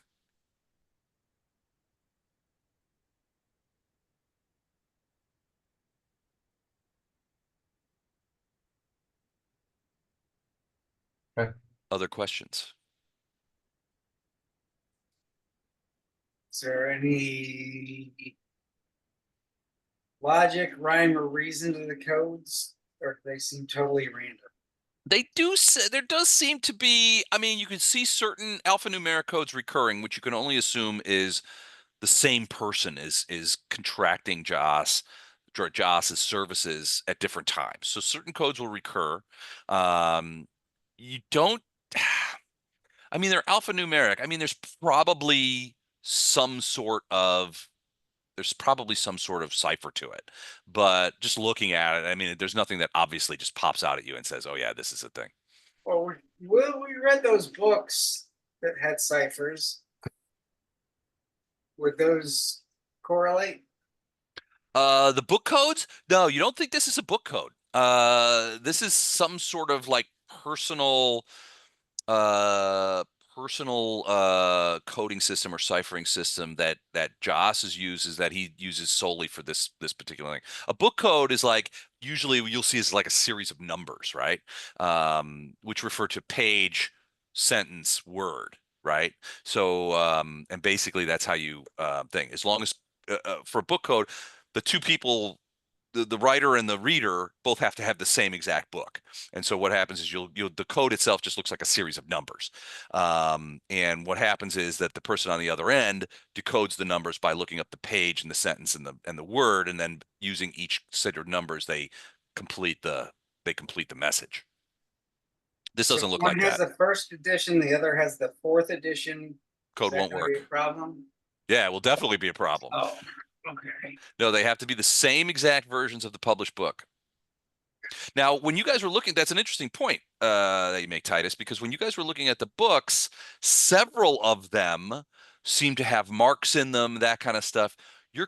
It's possible that for messages that Jaas was using multiple different books for multiple different people. And you did see in certain cases that he had a couple of copies of individual books. So he may have been, when he gets a new client, for example, he may provide them with a book and say, this is the book, and explain to them how the book code works, and this is the book to use. And he already has a second copy of it. He may be in a position where he's providing them the book to use for the book code. But otherwise it looks, innocuous. So this was all in the chest. That was all the stuff in the chest, yeah. Has anybody checked the desk yet? Nobody's checked the desk yet. Thought I did. I mentioned I comprehend languages. Okay. So the stuff on the desk is written in common. And you have a couple of letters that look like they're incoming letters. You have a couple of letters that look like they're outgoing letters.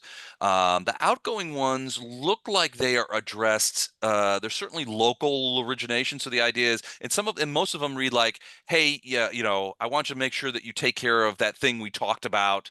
Don't forget this. When you get back, come see me. I want to know how it went. Sign, Joss."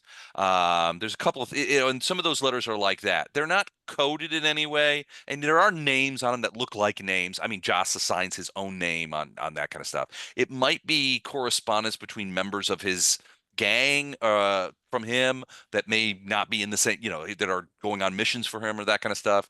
But they're very sort of they're not coded, but there's nothing obvious like make sure to murder that guy, that kind of thing. It's nothing like that. It's more like make sure to do that thing that we talked about the other day, and when you get it done, come back and talk to me, and we'll see how, we'll see about your recompense. You can keep the money I already gave you, and then we'll talk about bonus, that kind of stuff. The letters to him are in many cases, or in each of the cases that you open them up. Some of them are even unopened, and I assume you go ahead and open them up. They're bills like we've arranged to have X number of food. Your food delivery will be delivered on Tuesday next. The cost will be X number of silver pieces, and you look for the thing. Look for our delivery man on at such and such a time. A letter from a blacksmith saying the dagger you commissioned will be done in a month. Let me know. You could pay the full rest of the amount for it then. They seem fairly pedestrian, fairly parochial. Nothing that screams out, "I am a criminal enterprise" kind of thing. I wanted it easy. What you don't find is any sort of evidence that says, "Oh yeah, by the way, I was commissioned to poison the king's family. I just wanted to let you Right. guys know that if you got into my treasure house, here's the evidence that you need to go back to the king." That kind of thing. There's nothing like that Right. there. Everything that you've seen so far about this guy indicates that he's very sort of a very organized criminal enterprise, right? So, but it also seems to indicate that in large part he's a solo operator, right? He goes from town to town, he goes from here to there, he contracts with this guy, contracts with that guy. Does seem to have a reputation. He's got a lot of entries in that ledger. So people who need his services seem like they know how to get a hold of him.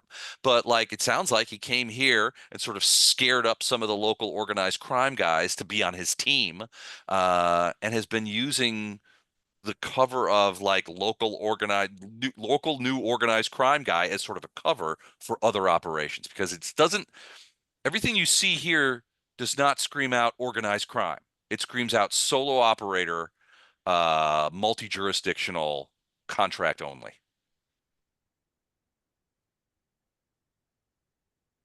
So now when you do the speak with dead, you could ask him who A1579 whatever is Right. and what they gave you 2,000 gold for.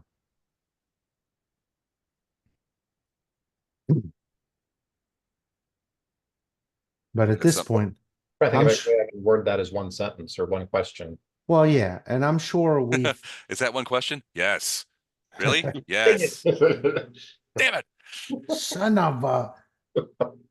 So after we've collected all this stuff and Okay. got all this stuff that you smart people will have to go through for a while, what's next? We need to speak with dead, and then we really need to get to the prison, get the dude, and get out of town. Right? So which are we doing first? I mean, we've got a bag of holding now. Yeah. If we're really worried about getting out of town, we throw Joss in the bag of holding and we do the It'll hold, so it's a type 2, so it'll hold 500 pounds. 500 pounds or 70 cubic feet of material. So yeah, Oh. Joss will fit in there, He fits. as with all his crap. You may want to leave Or- him in whatever sack you have in so he doesn't bleed all over everything. Or if we do find any more evidence, it would be better to leave him here in his place and then get word to our friendly neighborhood constable that, hey, there's a ruckus going on at the house. You guys might want to break in and see what's going on. And oh, by the way, the ledger's been laid out to the page that you guys need to start studying to verify that, you know. Well, I'm not sure we have a friendly neighborhood constable anymore. Yeah, we do. Yeah, but didn't he was- tell? Go He ahead. gave us the hint or the information to get out of Dodge. But I don't think he's going to try to stop anything anymore, No. right? We pretty much gave him information and he was like 100% on board, but then got shut down. So he knows Okay. something's going on. And he's like, look, I'm not taking the fault, you know, I'm not Yeah. killing my career for this. And I was like, you know what? I don't want you to. I want to have someone in here that I can still talk to. Right. So he's backed away as far as his superiors are concerned. Right. You know, He tried to take that. He did. He took that Yeah. the girl that the woman Yeah. that broke in to your hotel. He took her in and they let her go. and then he got smacked down for it, saying, don't ever. Yeah. And so he's like, look, you guys have anything associated with you is gonna go poorly. And so at that stage, I was like, okay, I know how to get a hold of you now. Because basically he said, I go to this place frequently, give me a message there and it'll get to me. Yeah. So he's still on our side. He's just not gonna do any more active stuff for us, Right. which is good because that allows us to still have someone that knows us, at least semi, you know, thinks we're legit and you know, worth keeping in contact with and not selling out. And like, Right. it's nice to just have him on the inside. So in case we need anything done or just need to know what's going on here, he's still here and still part of the. So Do we have any reason to go check out the Tainted Rose, this guy's rooms? Or we just need to go to the prison and get out of Dodge I think if we're successful? what we found I- here, I'm pretty sure if he had anything, this is it. I mean, this ledger should have been it. It might point to people he's, if we can crack the code, Yeah, that might be helpful, but to be honest, it's possible this guy was just a means to an end. It's possible he just got the poison to someone so they could do it. no. Well, and cryptography is not a skill, so not a skill that's in Pathfinder. So we might need to find someone that we can give this stuff to figure it all out. And that might be someone in like the Duke, whatever place we're supposed to go. And Gallofend, take- yeah. Yeah, and take this guy's man back to him. Right. They might have somebody who can figure it out. So I'm okay with doing Speak with Dead now and then leaving the body here, or if we think we can get more out of it later with more questions. I Now mean, that we'll have to see how it goes to if know. we want to have Poe blow a bunch of gentle reposes, we can leave him in the bag of holding indefinitely Yeah. and then just wait a week and ask him some more questions. Well, Speak with Dead, can you do Speak with Dead on the same guy Yeah, you just gotta wait a over week. and over? You just got to wait a week? Yeah, once a week. And so the body's gonna get pretty rank and nasty, but I think it's first level spell, gentle repose. Yeah, Poe can, Yeah. You can keep it Poe from can getting keep too the funky. body. you can preserve It it. does say the body must be mostly intact for it to respond. Right, Yeah. so that's why I said we need to do the general repose, so it could still, and plus I don't want to deal with the stinky dead body. You made him dead. If anybody has to deal with him, it Wraith should be did. you. Wraith did, Oh, that's right. Yeah, Wraith was did. just- Because I you were was trying to just, keep him all. You were trying to keep him alive. right. All I did was fire a warning shot. And I the said- warning was I'm nearly out of arrows. I have to kill you with this one. In the immortal The words. of warning Rick was, I'm a Moranis- really good shot. Yeah. In the immortal words of Rick Moranis and Spaceballs, I said across his nose, not up it. My bad. Well, so do you guys? So So I'm So what asking do the you- rest of the party, do you think it might be better? Do we want to do this now? Get the questions out of the way now, and then if we think it's a dead end, we can just leave the body here for someone else to find. But if we think we can get more out of it, then we just throw it in the bag of holding and Yeah, I think we can get more out of it if we try to keep it and do the general repose thing. And also I think we need to get the hell out of here as quick as we can because we've already our luck with. yeah, that the- just happened a couple hours ago over there. Now we're not even close to that part of town right now. But yeah, it still would be nice to get It's not to- going to be a stretch for them to figure out that we just assaulted a tavern and killed a whole bunch of people, and there were a lot of witnesses. which is going to accelerate the get out of town or die thing. Right. So yeah, so that's the case. We throw them in the bag of holding. We grab all the stuff, throw it probably in the bag of holding too, just to be quick. And then we head towards the caves that we've got the map for, so we can get to the prison. Everybody okay with that plan? Sure. All right. As you guys are talking about this, Rilla comes running up, and she's like, "Arendar, Arendar, Arendar, Mhm. there's someone knocking on the door, the front door. I asked her if she knows who it is. I think it's Talons." She goes, I didn't want to get too close. I wanted to let you know, but it sounds like Talons." Okay, we need to get out of the back of this really fast. Did they knock through the vines that are covering the door?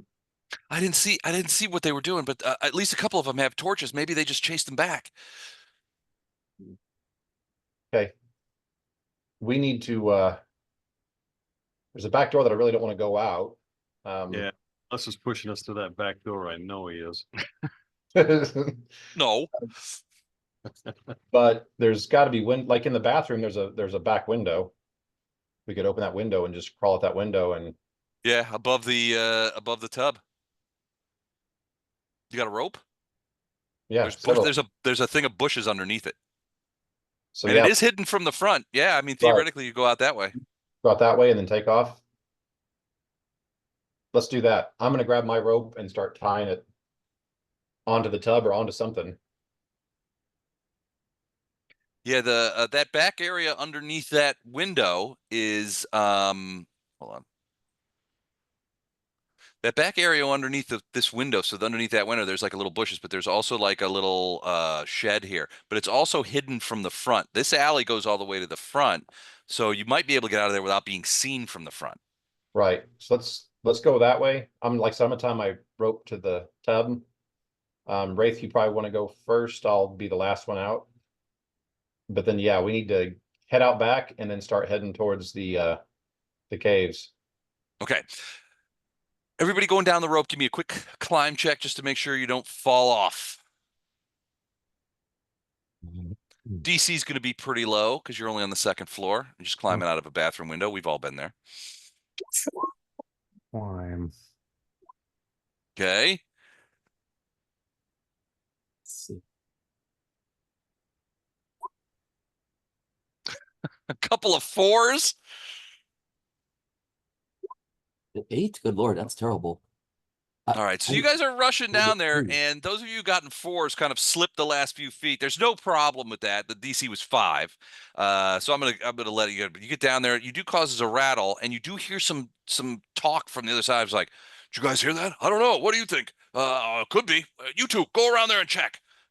And then you hear, oh, knocking. Open up in there. Open up. And you hear footsteps coming down the side alleyway. Oh boy. So Ruh-roh. hightail it up north and Okay. out of the backyard and towards our caves. You guys scoot out of there? All right. You do get out of there, and you don't think that they saw you. Okay, and I got Bryla with us, and I'm gonna tell her, okay, so here's the deal. Yes. We're gonna be leaving town. We can set you up somewhere else if this is too dangerous for you, or if you'd like, and I'll pop out like 10 gold pieces. I said, this will get you somewhere here for a little bit, and then you can make your own way. She sort of moves a little closer and is like, can't I come with you? Arendar. It's gonna be And really she's, touches your arm, that kind of thing. really dangerous. I don't mind a little danger as No, long as I know like you'll be really there. dangerous. Like we've got like the talons. Oh, I've gotten past the talons before. You don't have to worry about me. Hmm. Tell you what, why don't you pull up here? Here's 15 gold, and I'll look you up next time I'm in town. Wow. All right, hold on. Let me see. Let me try diplomacy. All right, go for it. It's not you, it's me. It's not you, it's me. Um,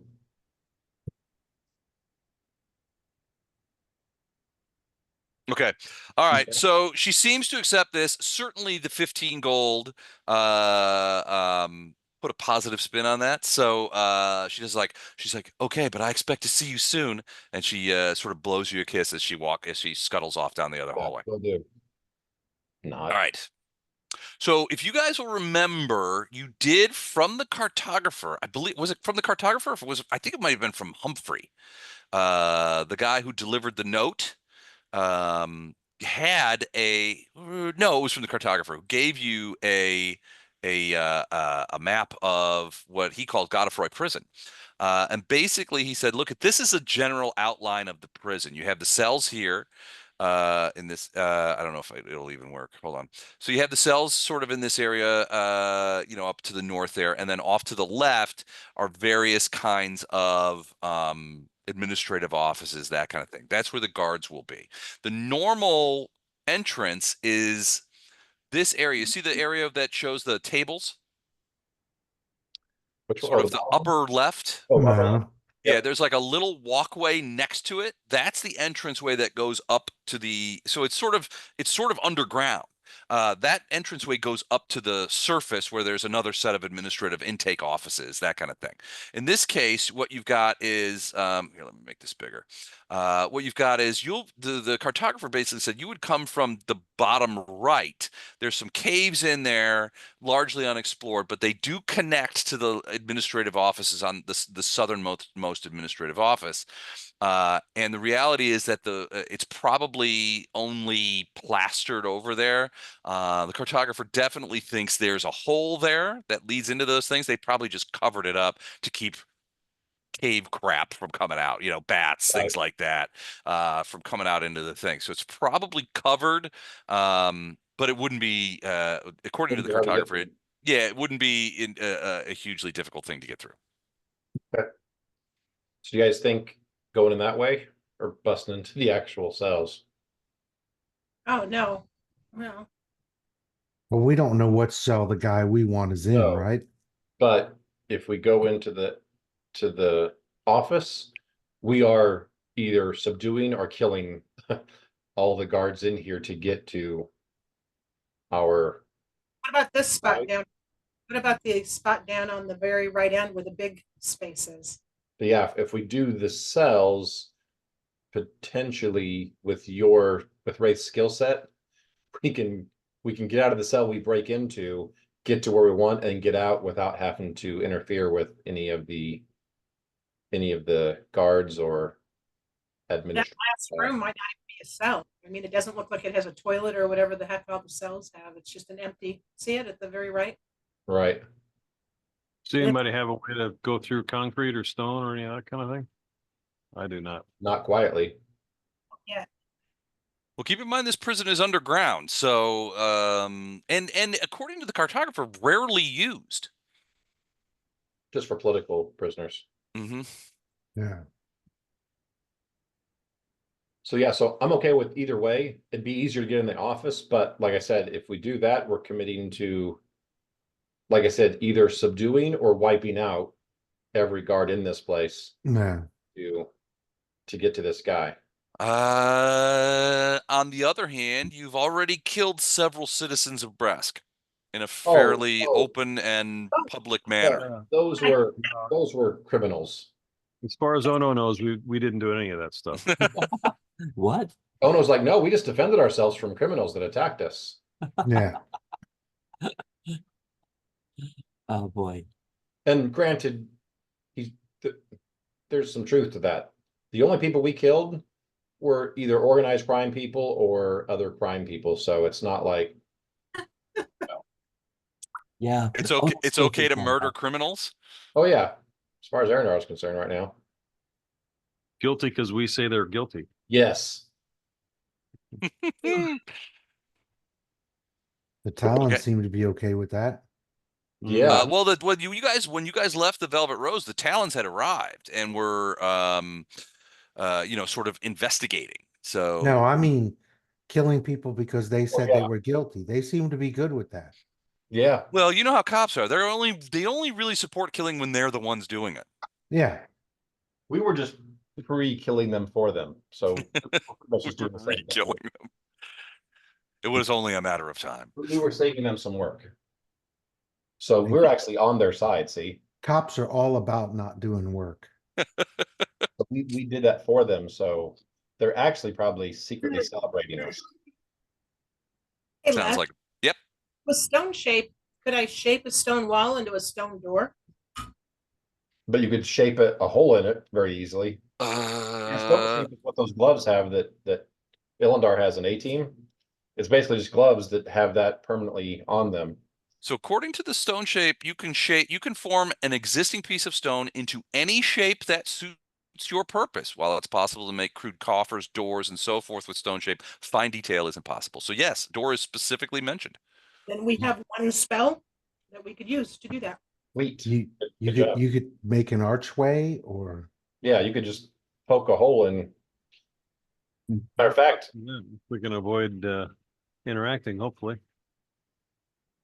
like I said, I'm confident in Wraith's ability to, even if we go into the cells, even if we get in the wrong cell, I'm confident in Wraith's ability to get us in the other cells.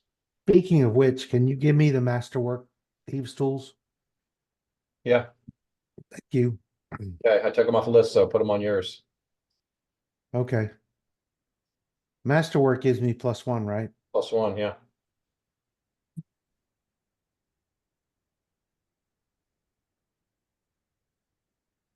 Does anybody have an interest in all the poisons and stuff?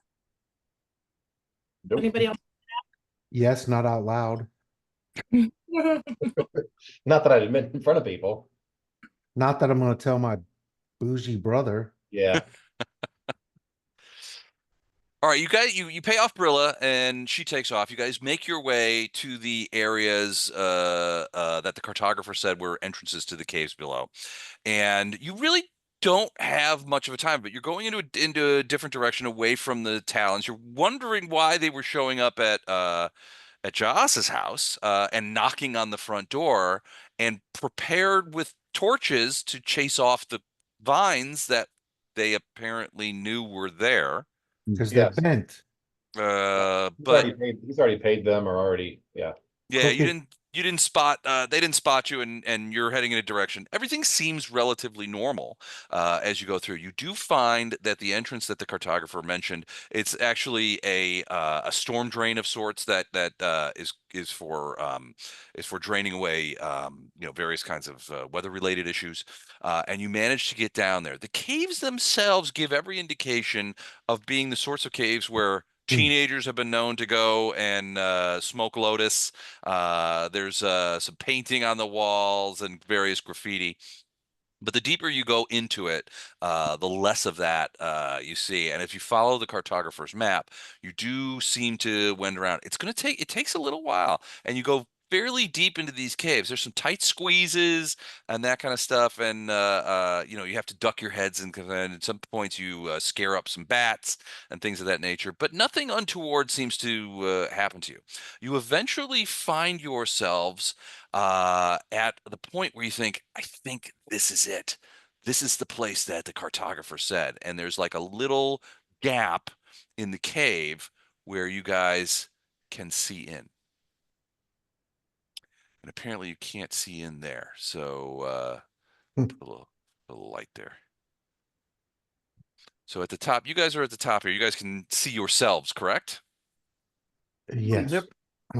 You're in a little cave area, and you can see that there's like a little opening, and it does seem to look like the area that was described by the cartographer. There's a lot of dust and detritus on the floor. The walls seem weirdly misshapen, but you're pretty sure this is the cave. There's also a fairly noxious smell here.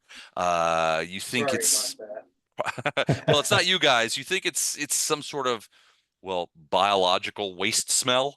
You suspect that the first thing you suspect is that you think that they may be venting the biological waste from the cells directly into these caves rather than use any kind of thing.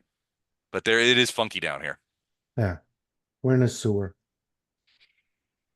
Yeah. It's not terrible. But there is a smell. It's not very pleasant. And but you think you're in the right place.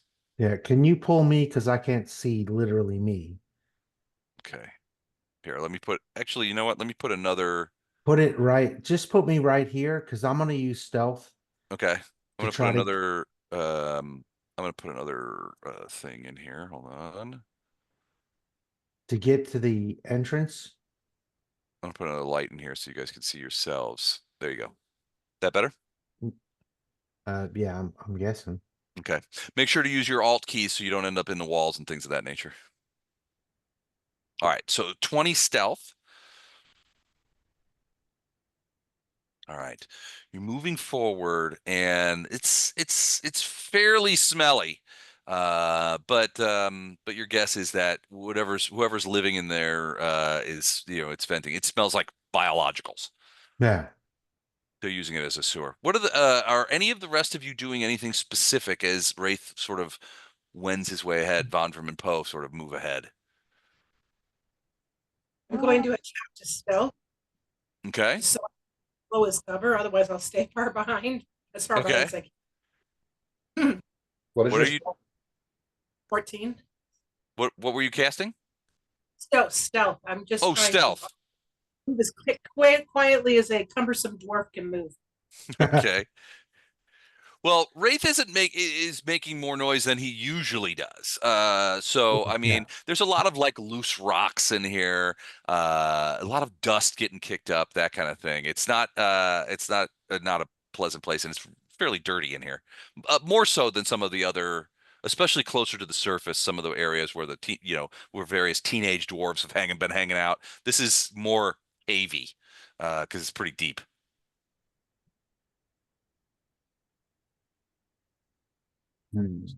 So I don't see or hear any movement down here. You don't see or hear any movement down here, no.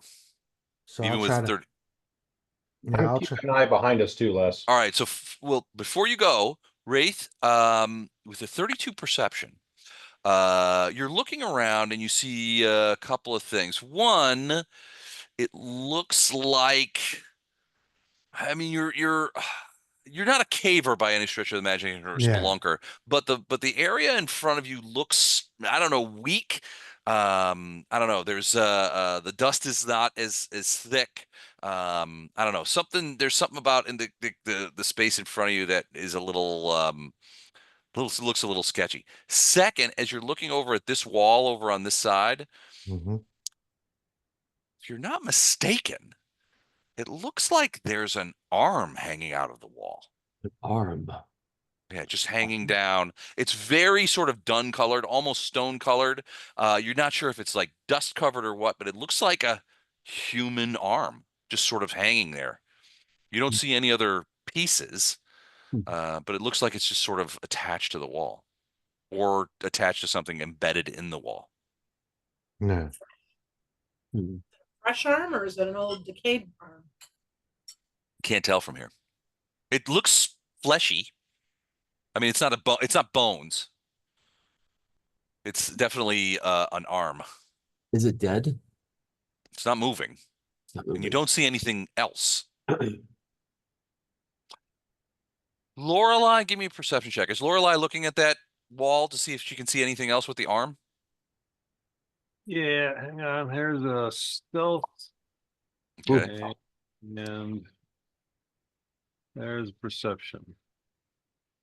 Okay. Perception is 23. All right. So as she gets a better angle on it than the one Wraith has. So Wraith, I'm assuming you're just sort of stopped there. Yeah. Lorelei sort of flies over to things. So a couple of things that Lorelei sees. So definitely the smell is coming from, there's a pipe sort of sticking out of the wall right over here. And there's a puddle of noxious biological material sort of at the bottom of that pipe. It definitely looks like it's venting from one of the things. There are other pipes she sees, but no material under those. So either the captives do not excrete in the human fashion, or there's Everybody nobody. poops. Yeah, or there's nobody in those cells. But there does look like there's somebody in the cell directly across the where that pipe's coming from. Second, as you get a better angle on that arm sticking out, you do see that it looks like there's above the arm and sort of forward. You can see it looks like the side of a face. Not the nose, but maybe like from here to here, sort of embedded. It looks like, and you can see maybe part of a knee down below. It looks like maybe from your point of view that maybe someone or something was plastered up into the wall. That's a The horrible way to color go. of the color of the wall suggests that whatever this took place, it was a long time ago. Ah. But the arm is not decomposed, or it is? It doesn't look to be decomposed. It's not skeletal. Nor is the face or the knee and partial shin that you can see. Is there a mouth that could speak? Not that you can see. There's a closed eye. And this is definitely like stone or plaster or something, not like a web or anything. It's not a web. No, it's either the stone of the cave wall or some sort of plastering potentially made to look like stone of the cave wall. Is it human? It's definitely a human-like, definitely humanoid. You can't really tell from what you can see if it's an actual human. Looks like it's about the right size and shape, though. And Lorelai's It's not a one. dwarf.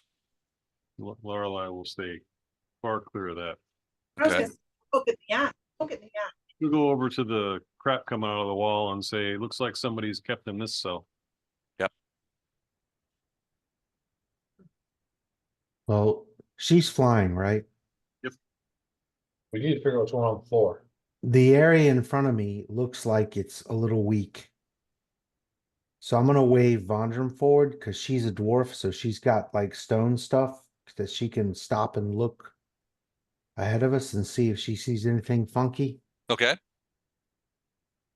And when she comes up to me, I'll point it, or when he comes up to me, I'll point it out. That this looks like it would fall in if we stepped on it. What do you think? Investigate. Okay. Do you have stone cutting, dwarven stone cutting, or anything like that? Oh, I'm all about, yeah. Okay. Lines, absolutely. Yeah, I do too. It should be a +2, Jennifer, to your perception. Mm, It looks to me like it's all coming from where the pipes are. Like it's a moldy issue. 28. Okay, so it does. So you feel like Hmm. that Wraith's suspicions are justified. There's some cracking that you see. It doesn't look like it doesn't look like there's a it looks weak, like there may be a something below. It looks like it's in sort of like this area here. Oh, this gray or this green? All of it? Just that portion right there is what you're looking at. But it does. There's cracks that you can see. The dust is sort of not as thick there. It just doesn't look safe from a caving standpoint. That was Poe. So what's your advice, Poe? Don't step on that. So it looks like there's a solid area around the like this area, Les, is that right? Yeah, that looks solid to Poe. By the way, the guy embedded in the wall Where is that? is Where is he embedded? right about here. See Yeah, that word you can see. Right there? Yeah. again? I'm not seeing you. The Just put yellow, like a yellow X there. Oh, Oh. right. Oh. Well, So- there seems to be another guy down here. hug the wall, guys, and go north and west to where Lorelei is. Yeah, so I'll hug the wall and move with stealth and try to get to here. Okay. Whoops, let me like Stealth 21. right Okay. there. And I'm gonna kind of provide cover for people going past me. Vondram and Wraith and Arendar, give me a quick perception check.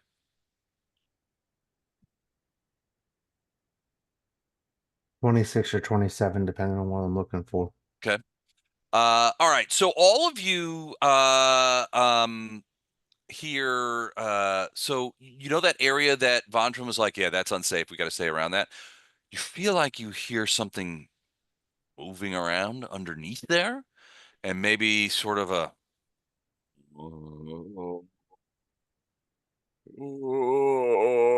moaning sound underneath. Like undead type stuff. It's muffled, yeah, but it doesn't sound good, whatever it is. But you can hear something sort of shuffling around down there. Yeah. Okay.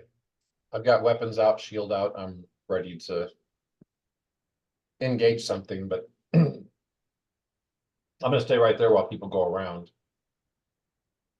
And Wraith, your suspicions were indeed justified, as you can see that does seem to be another something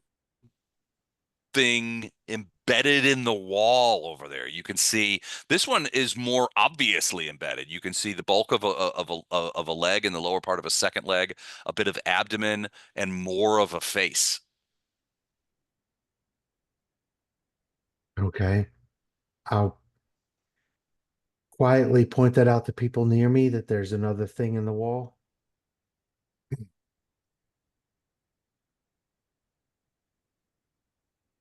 Arendar, give me a quick what did you roll on your perception? 21. So Yeah. you're hearing, as you're hearing this sort of like moaning sound in the area that Vondrum has said that looks unsafe. You happen to look back over at the wall where there's the first guy was embedded, and you can see that eye is now open. It's a yellow, bloodshot, roomy eye that's sort of looking at you. You can see it slowly panning across the thing. The eye is open. I'm gonna say, guys, we got something here. And I'm turning to face it. And shields up and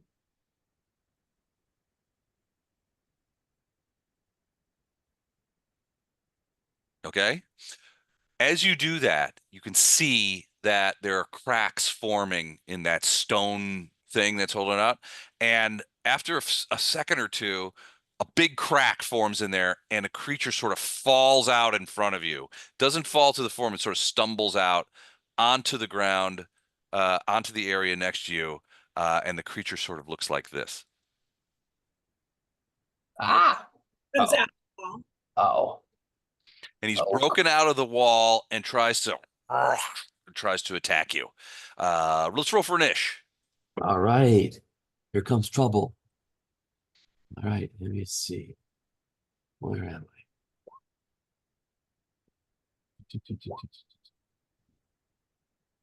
60. That's terrible. That's awful. What a terrible roll. Huh. don't make us feel bad, Eric. I feel bad about it. It's my fault.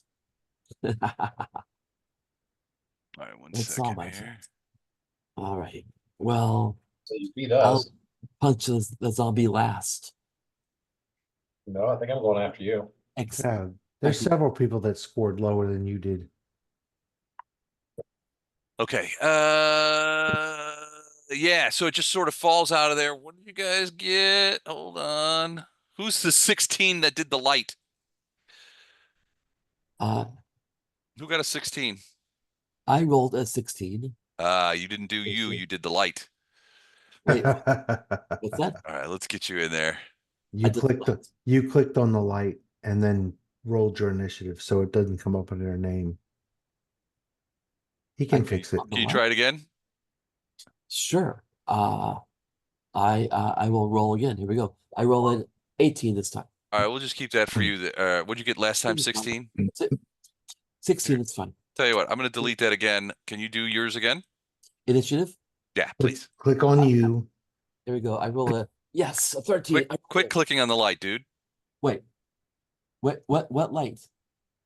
The light, I'm going to put the light all the way outside. Click on you. Oh, I'm so sorry. Oh my God. Wait, hold on. Here. I'm sorry. That's all right. Wait. I'm having a hard time moving my screen around. I'm really sorry. It's kind of weird. I don't. Did that work? Not yet. How strange. Here, I'll do it. See, I can't do it because, hold on, I got to move you. All right, I'm going to move you over here. Do it. There we go. My web browser got stuck. Okay. Click on something. Okay, can I? There you go. You're in Right. now.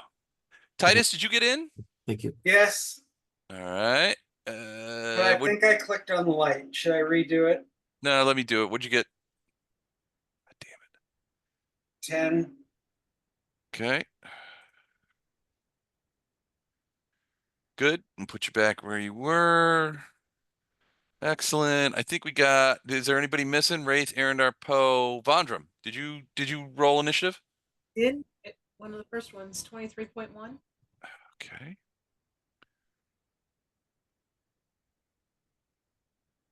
Hold on a second. I can't get. Yeah, I can't. I gotta move you too. Jesus, these maps are really sort of stinky about this kind of thing. Okay. What did you roll? 22.1? 3.1. 23. Where's the guy that we think, is he back here in this back? Is he all the way back here in this cell? Is that what Lorelei said? There's somebody in that cell because the pipes are leaking fluid. And then there's another cell, like, can we kind of tell the boundaries of each cell? Are they between the pipes? Kind of, yeah. I mean, depending on where the pipes are, yeah, it looks like there's cells on the other side of each pipe, but the other three pipes aren't leaking anything. So you're not sure if there's if nobody's in those cells or they just aren't you know, what's the word I'm looking for? If they're just unoccupied or they don't use things. Hold on a second. Well, okay. So I'm gonna ask Wraith, do you want to go in an empty cell? Is that where you want to head in? Well, no, if this cell is occupied by the guy we want, Want to just take a chance that it's a guy we yeah, want? we can circumvent all that nonsense and just take him out the back of it if you can remove the stone. But we kind of have something else to deal with at the moment. Well, if I get that open, can't we go in there and then have one spot to defend? I mean, If can't if it's the right guy, if you open it up and it's somebody else, then they That's could why have. yeah, that's why I was suggesting. Maybe Yeah, we should deal with the combat first and then They try- may or may not be friendly, so we might have a battle on two fronts. if we make a hole into just to get into the prison in another cell, then we just have one hole to defend, is what I was getting at. Ah, that's true. We could go into an empty cell or a theoretically empty cell and back into it so we only have one hole to defend. That was my thought. But I have a spear, and I'm more than willing to. Or we can just launch at these things and see how quickly we can take them out. Just don't step in the blue circle. Right.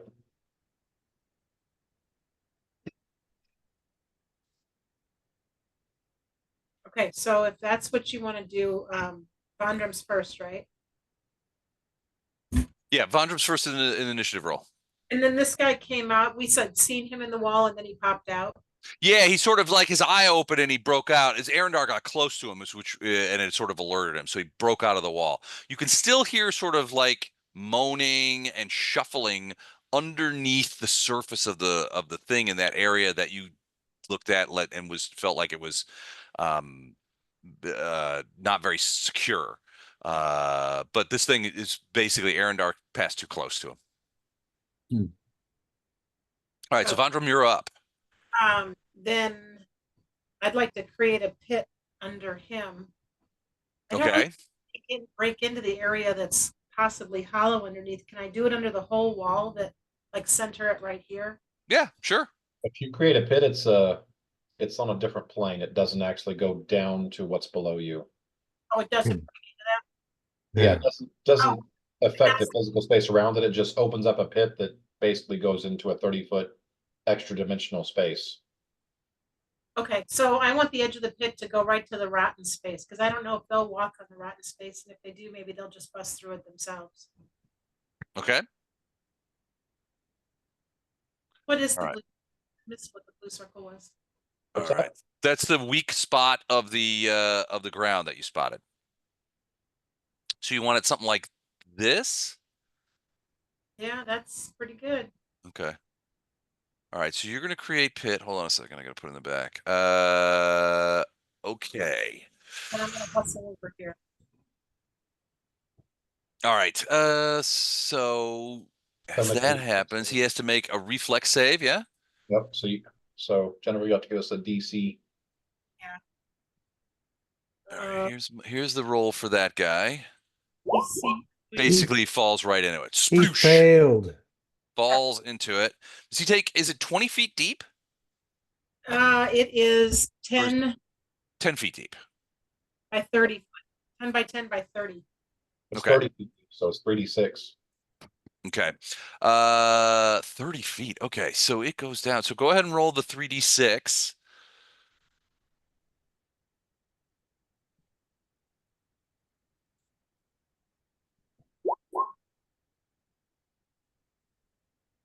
Okay, 9 points. All right, you hear a landing with a splat, and then moaning. You also hear another set of like shuffling and stuff like that. And finally, you hear another plop, where it sounds like maybe your pit overlapped with some other area, and created an opening into which something else went into.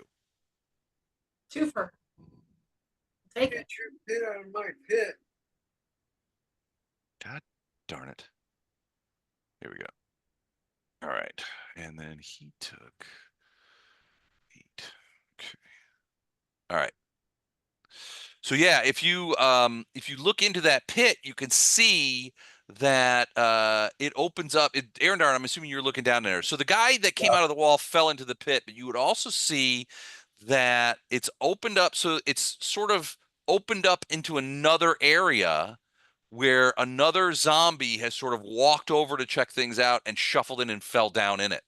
So that other area you can see sort of the corner of, and looks like it's underneath the area that Vondram spotted and thought was maybe a weak area. It looks like maybe there's a pit underneath there where at least one and maybe more zombies are. Okay. But it's not as low. It doesn't go down 30 feet. It's only about 10 feet below the surface of where you guys are standing. Oh, so his floor fell out on him. Yeah, well, the sort of the sidewall kind of thing. And he came over and they're stupid, so they investigated and kind of tumbled into the 30-foot thing. Imagine a 30-foot shaft and a 10-foot pit sort of intersecting just a little bit. That's what's happened here. The guy in the 10-foot pit went over to check out the 30-foot pit and fell down it himself. Zombie soup, add a little hot water. All right, so that's Vondram. Poe, what are you doing? I'm gonna do a 5-foot and 30-foot burst. Okay. Down into the pit? Well, it's 30 foot. So 30-foot burst, just damage undead. Damage So undead? 22. I think they got a save. What's You get a will save for half. Will save for half. Okay, will saves. That's going to be fun. DC All right. Well, they actually do have pretty good will save. So what's the DC on that will save? 17. Okay, first one. Ooh, no. Second one. Ooh, yes. 30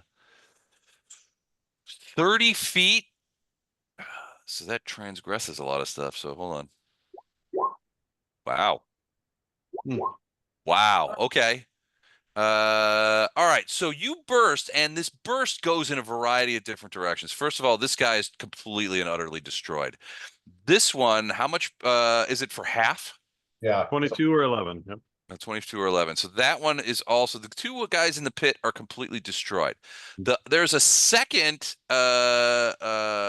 zombie in sort of that underground area, and he gets hit too. You're not sure how damaged he is. You can hear him sort of crawling around in there, so you suspect that he's not dead. The guy, there's also, it looks like there's another fragile area because you can see that certain cracks open up with the burst, and it opens, there's a pit that opens up down there, and there's a couple of zombies down in there. Both of them made their saves, but they are both grievously injured by the power of the burst.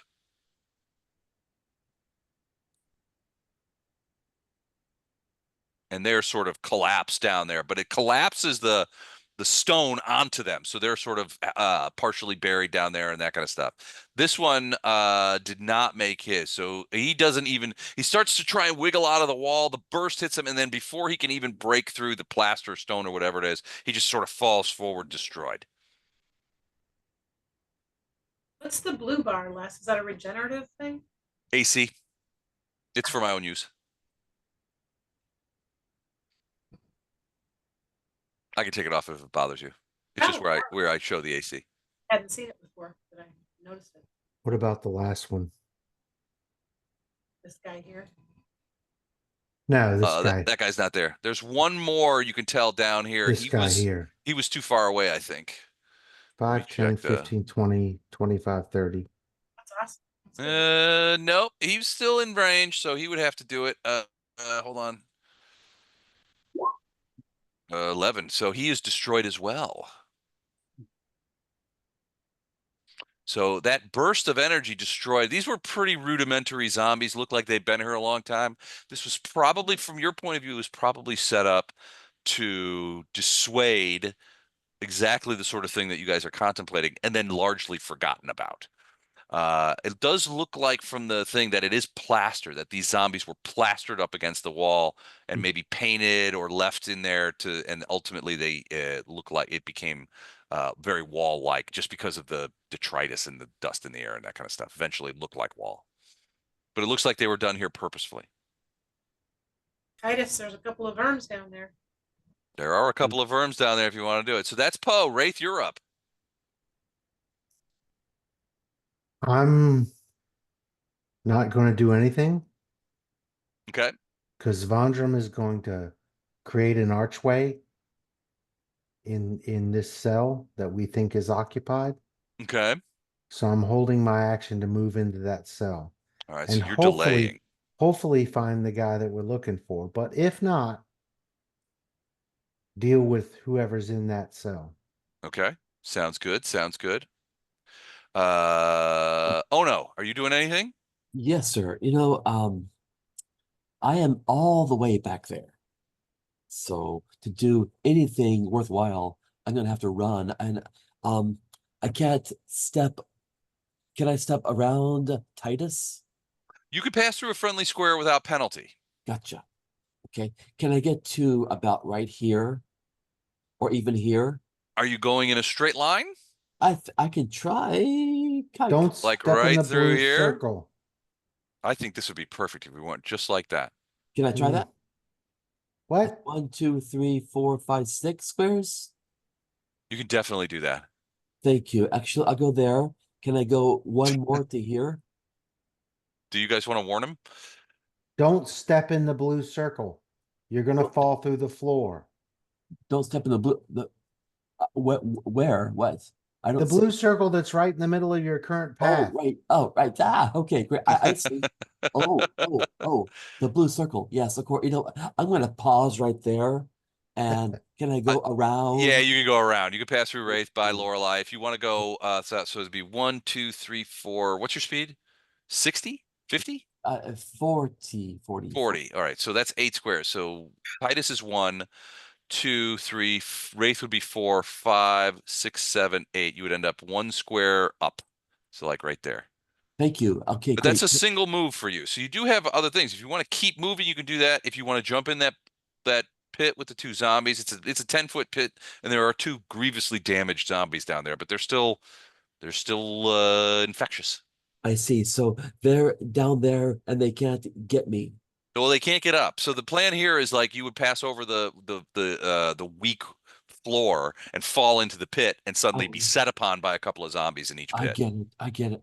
Then I'm gonna just stay put. I'm gonna keep my eyes open for enemies. If anybody comes out of the wall, out to the ceiling, out to the ground, he's gonna get a knuckle sandwich. Okay. The only thing, give me a quick perception check. Yes, sir. Try to do better than you usually do. Unless it's right in front of me. 18, that's better than you usually do. Yes. Excellent. All right. It's better. So you see this flat area right here? Yeah. You can see that there's sort of a natural cave sort of opening. It's not very big. It's more of a hole than anything else. But you can see on the other side of it is like what looks to be a wood pallet or wooden slats that are leaking what looks to be plaster. Your guess is that this is the area that leads to the cave that had been sort of plastered over. I see. At least the office then. Potentially. You're not sure if it was the office or what, but that's the place that the cartographer mentioned. Okay. Am I still allowed to move at all? Sure, if you want. You've got another move action if you want to use it. Another 8 squares. I'll go eight more. 1, 2, 3, Okay. and 4, 5. I'm gonna stay there. I'm gonna just look around. Anything. Well, you definitely see another one of those zombies right here, the embedded in the wall zombies. He looks destroyed. His eyes aren't open and he's sort of slumped forward. Okay. It looks like these guys were sort of plastered into the wall somehow, and then left here to forestall anybody coming this way. You can also get a much better look at the entranceway here. Yeah. There is a slat wooden wall that has sort of what looks to be plaster or some sort of adhesive that's coming through the cracks in the middle of the thing. It looks like probably somebody put a wall up in front of this hole and then plastered over it to keep, bats and things from coming into the room. So it's just a makeshift wall. It's been Yeah. plastered over. Yeah, on your side, it's a hole in the cave, like a cave passageway or something like that. Okay. But you can tell that somebody has actually put wood up against that hole and blocked it with some sort of plaster or something like that. Okay, I will relay this information to my teammates, colleagues, All right, sounds good. fellow ruffians, and I'm gonna pass. Okay. Arendar, So there are no live zombies in the pit that I'm right next to, right? not the one in the pit you're next to, right? Okay. They've both been utterly blasted by Poe's clerical energy. I was gonna say by the fall and then the clerical energy. I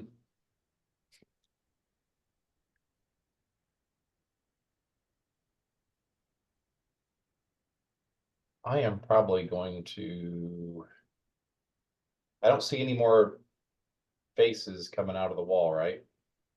No, there was there was like 3 of them. One came out of the wall, 2 were blasted by Poe while they still remained in the wall.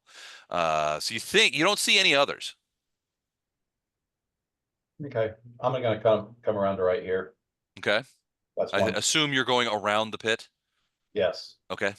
that's one move. And you can see into that pit. There's still a couple of zombies in there. They look pretty torn apart. I mean, there's a fair amount of like zombie fluid all over the floor, and they're kind of like, and they're collapsed on the ground. They're sort of crawling around, but they're still mobile. Okay. They don't seem to be paying much attention to you. I'm gonna flip to the for my second move action. I'm just gonna flip to my bow. Okay. You got your bow out now, And then I'm done. rather than the falcata. Okay, Titus, you planning on anything? Yeah, I guess I'm gonna cast fly on myself. Fly. Okay. Do you stay on the ground or do you lift off? Can you stay on the ground when you're flying? You can. You don't have to. Oh, I choose not to.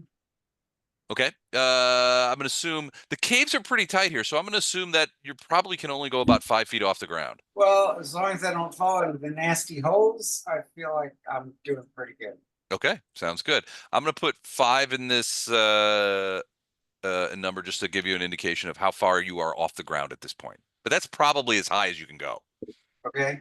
All right. That's a standard action. You still have a move action if you want to take it. Now, fly speed is, I believe, 60. You can go Yes. 12 squares, and you are off the ground, so you have no danger of falling into any pits. Titus throws himself at the ground and misses. Oh, hide behind Arendar. Okay. So you're floating behind Arendar. All right. Here, Arendar, hold the string. I'll be your balloon. Okay, the zombies really don't do anything. They're just going to continue sort of crawling around in the pit, but we don't fall out of initiative because I just want to keep us going from a point of view of things. So, Vondram, what are you doing? You're the top of the order, and I know, Wraith, you're delayed, so... Yeah. Stone shape an arch. All right, so you're using stone shape to shape an arch in that wall. I'm assuming the wall right next to you. The wall that is to the guy, the one that's occupied, the one that Lorelei said, I think it was this right here. Okay, so you're going to go right over the pipe, or are you going to go to where you're standing? Do I have a sense of how big the cells are? Like You really don't. I mean, they're about 10 feet. I mean, the pipes are about 10 feet away from each other, but you're not sure how they're I set really up. don't stand Probably So safe to right over the pipe. I'm going to go to the right of the pipe because I don't want to stand in the sewage. And I'm going to Okay. make just big enough for us to get through, the biggest one of us. Okay. Just nothing extra. All right, hold on. I gotta try something here. See if this is even gonna work. Stop doing that. Oh, wily little shit. Hold on a second. That was coming. Hold on. Les cusses out roll 20 once again. He would never do that. He always does that.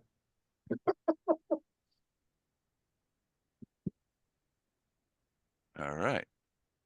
Like a bad stepchild. Roll 20. No. It is a bad stepchild. It never does what I want it to do, only what I actually tell it to do, which I hate. Okay, so you open it up and you find yourself stepping into what looks to be a larger room. You have missed the cell itself, but there's it looks like a large sort of group cell that you've gone in. You can see bars on the south wall. These are all open and everything's right there. From here you can see there is a person over in the corner. In a cell over there. Looks like he has a bit of a noble bearing. He's a dwarf, but he's in finery. But that finery has been treated very cavalierly. You don't know him, but he looks like, well, maybe he's been treated roughly, but he's not injured in any way, as far as you can tell.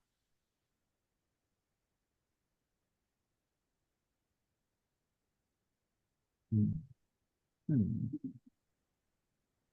me fix this.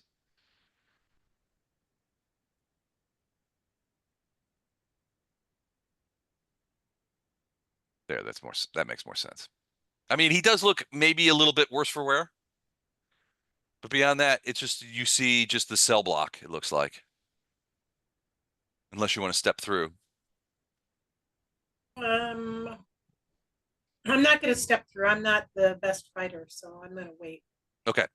Wraith, I'm you were gonna delaying until Vondrum went. Do you want to take your turn now? I want to take my turn now. I'm going to stealth in 5, Okay. 10, 15, 20. All right. You should move your. There you go. All right. Yeah. So you stealth in. You see a couple of things. One, you see the person that Vondrum saw, which is this dwarf over here in this one cell. No. You also go in and you can see another person in the nearby cell. This was actually the cell which the pipe was emanating into the cave. Right. You recognize that guy. This is the guy who brought you the note from Nina Glibglammer, who said, you guys need to get out. Remember, you followed him and he went back into the custody of the Talons and they took him away Yeah. after he talked to you guys at the Golden Griffin. Well, he's just sitting there sort of he's not looking at you. So this guy over here, the dwarf, is definitely looking at you curiously, although he hasn't said anything yet. This guy is just staring out into space. Right. Is this cell block like well lit? Does my stealth not have a chance here? It's pretty well lit, and Vondrum just opened up a hole in the wall, so the guy was staring right at it. So I mean, there's not really much area to hide. Okay. So is either of these guys the one that we're here to get? Well, you suspect that both this got this dwarven guy. guy over here, he seems the most likely candidate for being Duke Gallo's friend and ambassador to Bresk. Well, didn't we know Duke Gallo's ambassador's name? His name's Jinis. Okay. So is this gate open? Yeah, your gate, every door, every cell door is open except for the two with the two guys in them. Right. They're locked and they have big cell block locks on them. So I'm going to move over to here, and next round I will be able to attempt to pick the lock. Okay, sounds good. Sounds good. Poe, what are you doing?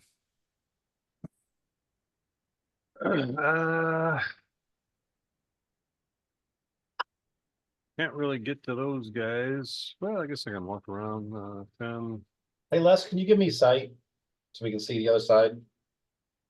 I'm supposed to have 60-foot dark vision. Okay. Because right now, as soon as he left, we can't see anything on this side. How about Hmm. now? Yep, perfect. That's going to be a double move to get there, Les, so that's all I can do. But Okay, where are you going? Oh, you're going down to the south of Arendar? Yeah, I'm going to pull my giant sticker out. Says I can reach those guys with that. So next time I'll try to kill the zombies. It's 10 feet now, right? Okay. Yeah, I'll light that up for you guys too. Yeah, it's 10 feet down. Okay. Well, I'm gonna prepare to stick them if I can. All right. Oh no. Yes, sir. Do I see what's over here again? Do I see? Can I You know, see? the cave, there's a cave pathway that sort of goes on further past the thing. This is where the wall was that leads into the thing, but this is a narrow cave path that seems to carry on past the prison. Gotcha. Okay. All right. And all right. Is anybody currently trying to hurt my friends? Not that you know of. Okay. But we're still in combat, right? Yeah. Yeah, we're gonna come out of that here at the end of this round, probably.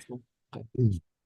Just curious, and I'm gonna just move back over here. I'm not gonna go near the blue circle. I'm gonna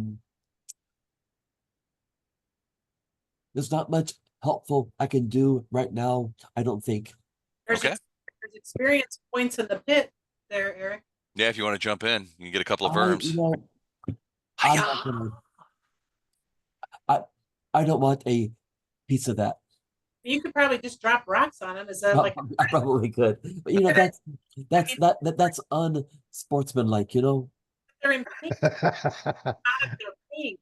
Unsportsmanlike murder. It is unsportsmanlike, so I fully concur with Eric on this one.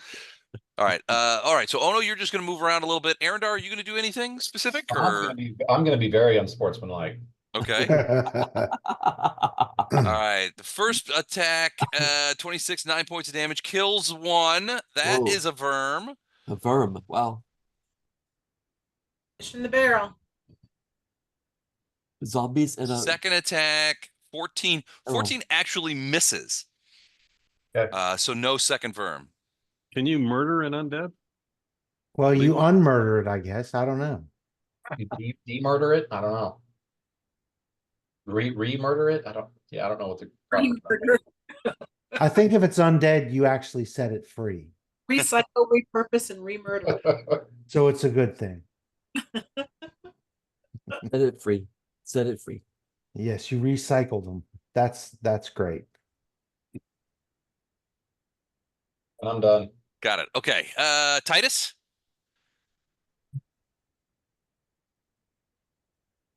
Is he there? Yeah, he is. I'm in here. I'm just are there any fish left to shoot in a barrel? There's one. Okay. Hello, fish. Like shooting zombies in a Acid splash. In a pit. In a pit. All right. He lowers down the basket. It puts the lotion on its skin. It does this Puts whenever it's told. And she wishes he would have killed it.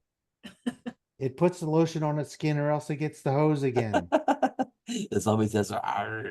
All right. Acid splash. If you're throwing that, you have to get a range touch. Which should be fairly easy. Should be fairly easy. Yeah. But you never know with these rolls. Wait, I thought they were zombies, not fools. They are zombies. You still got to hit them. Okay, what do I need to roll? Range touch AC is 10, so a range attack roll of 10 or better with your bonus. And this probably is your magic bonus. Okay.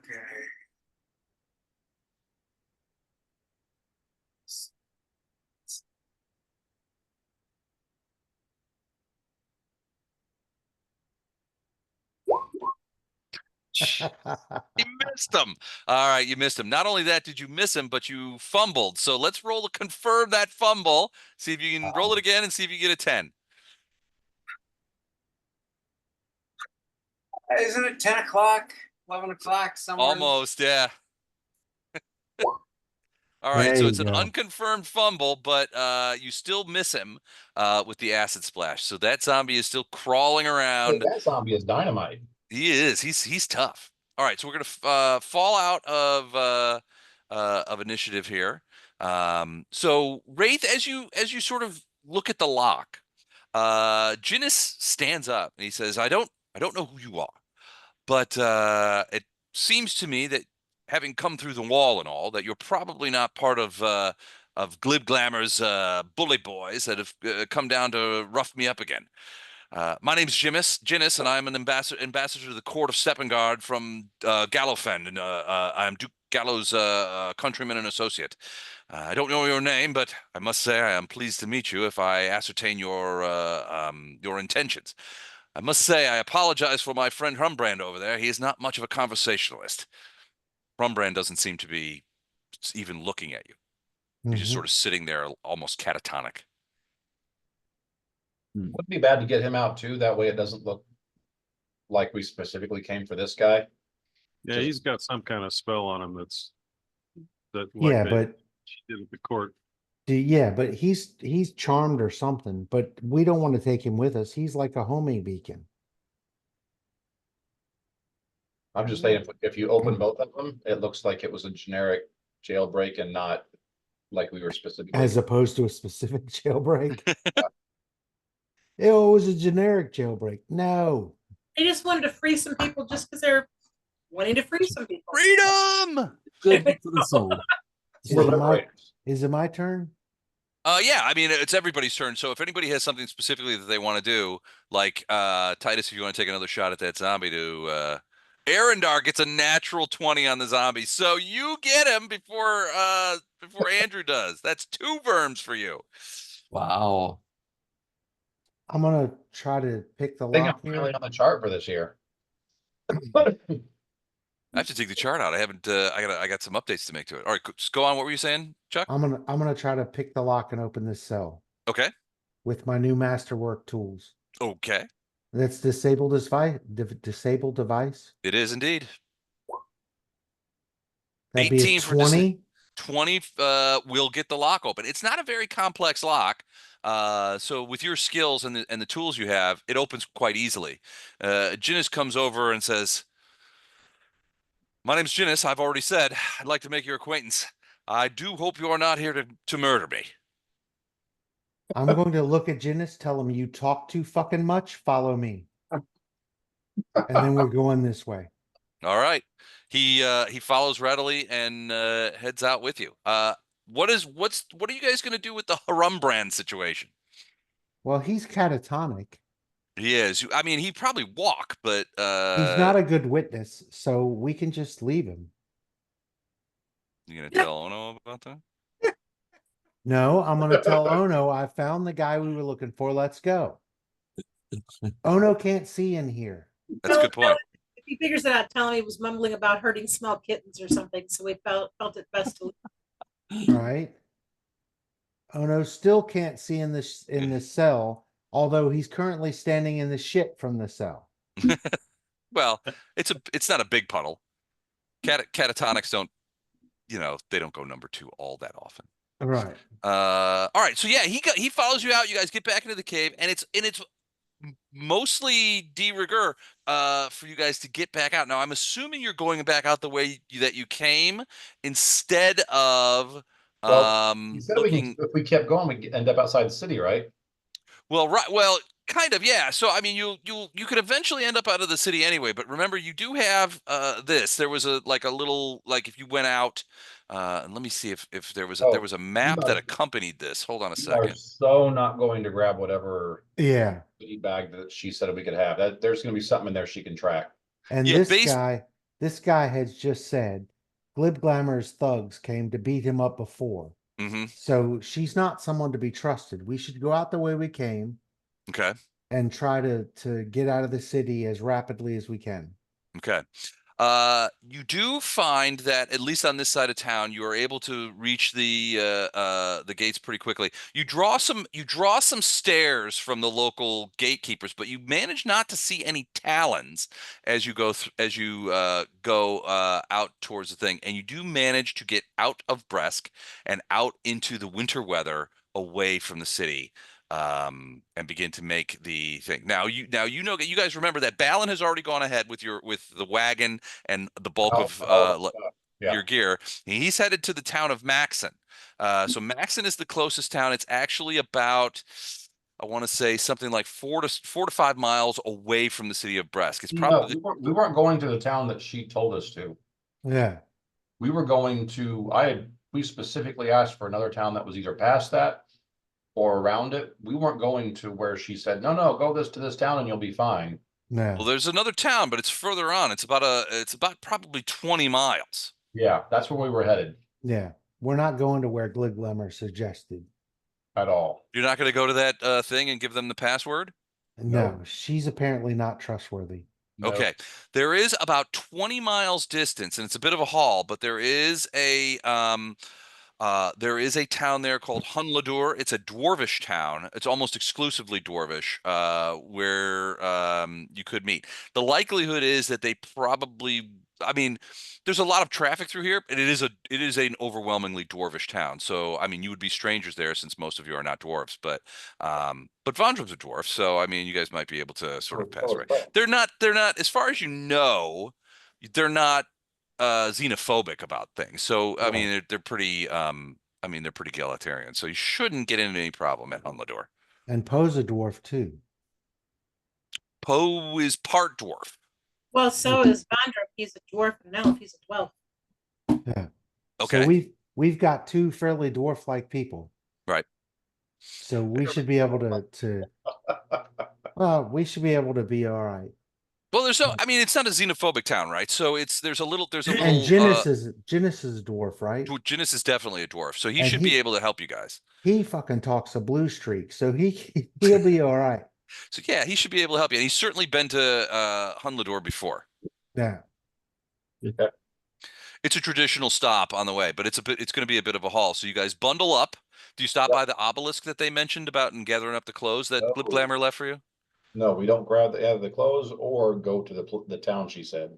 Nothing. Yeah. Okay. All right. So you guys go a different direction, but you do get out of the city effectively, and you do have Jinis and a fair amount of treasure that you stole from Joss. I would have to say, having been given 72 hours to get out of Bresk, you've managed to make the most of it. So well done. Yes. Excellent work. So, okay. So we're at 11 o'clock. Any questions before we bag it for tonight? Thank you. No, All good? all good. Thank you, though. Thank you. Oh, my pleasure. Good Well game. done as always. Thank you, Lewis. All right, sounds good. We will see each other soon. Yes. Don't forget, Archon is in a couple of weeks if you're local. So consider meeting us up at Archon. There's going to be games and fun and room parties and all kinds of good stuff. So hit me up if you need more details. And otherwise, Cool. I will talk with most of you soon. All right. Good night. All right, good night, you guys. Thanks again. Thank you. See ya. Remember to hang out, Les. Hold on, let me kill this recording here. 40.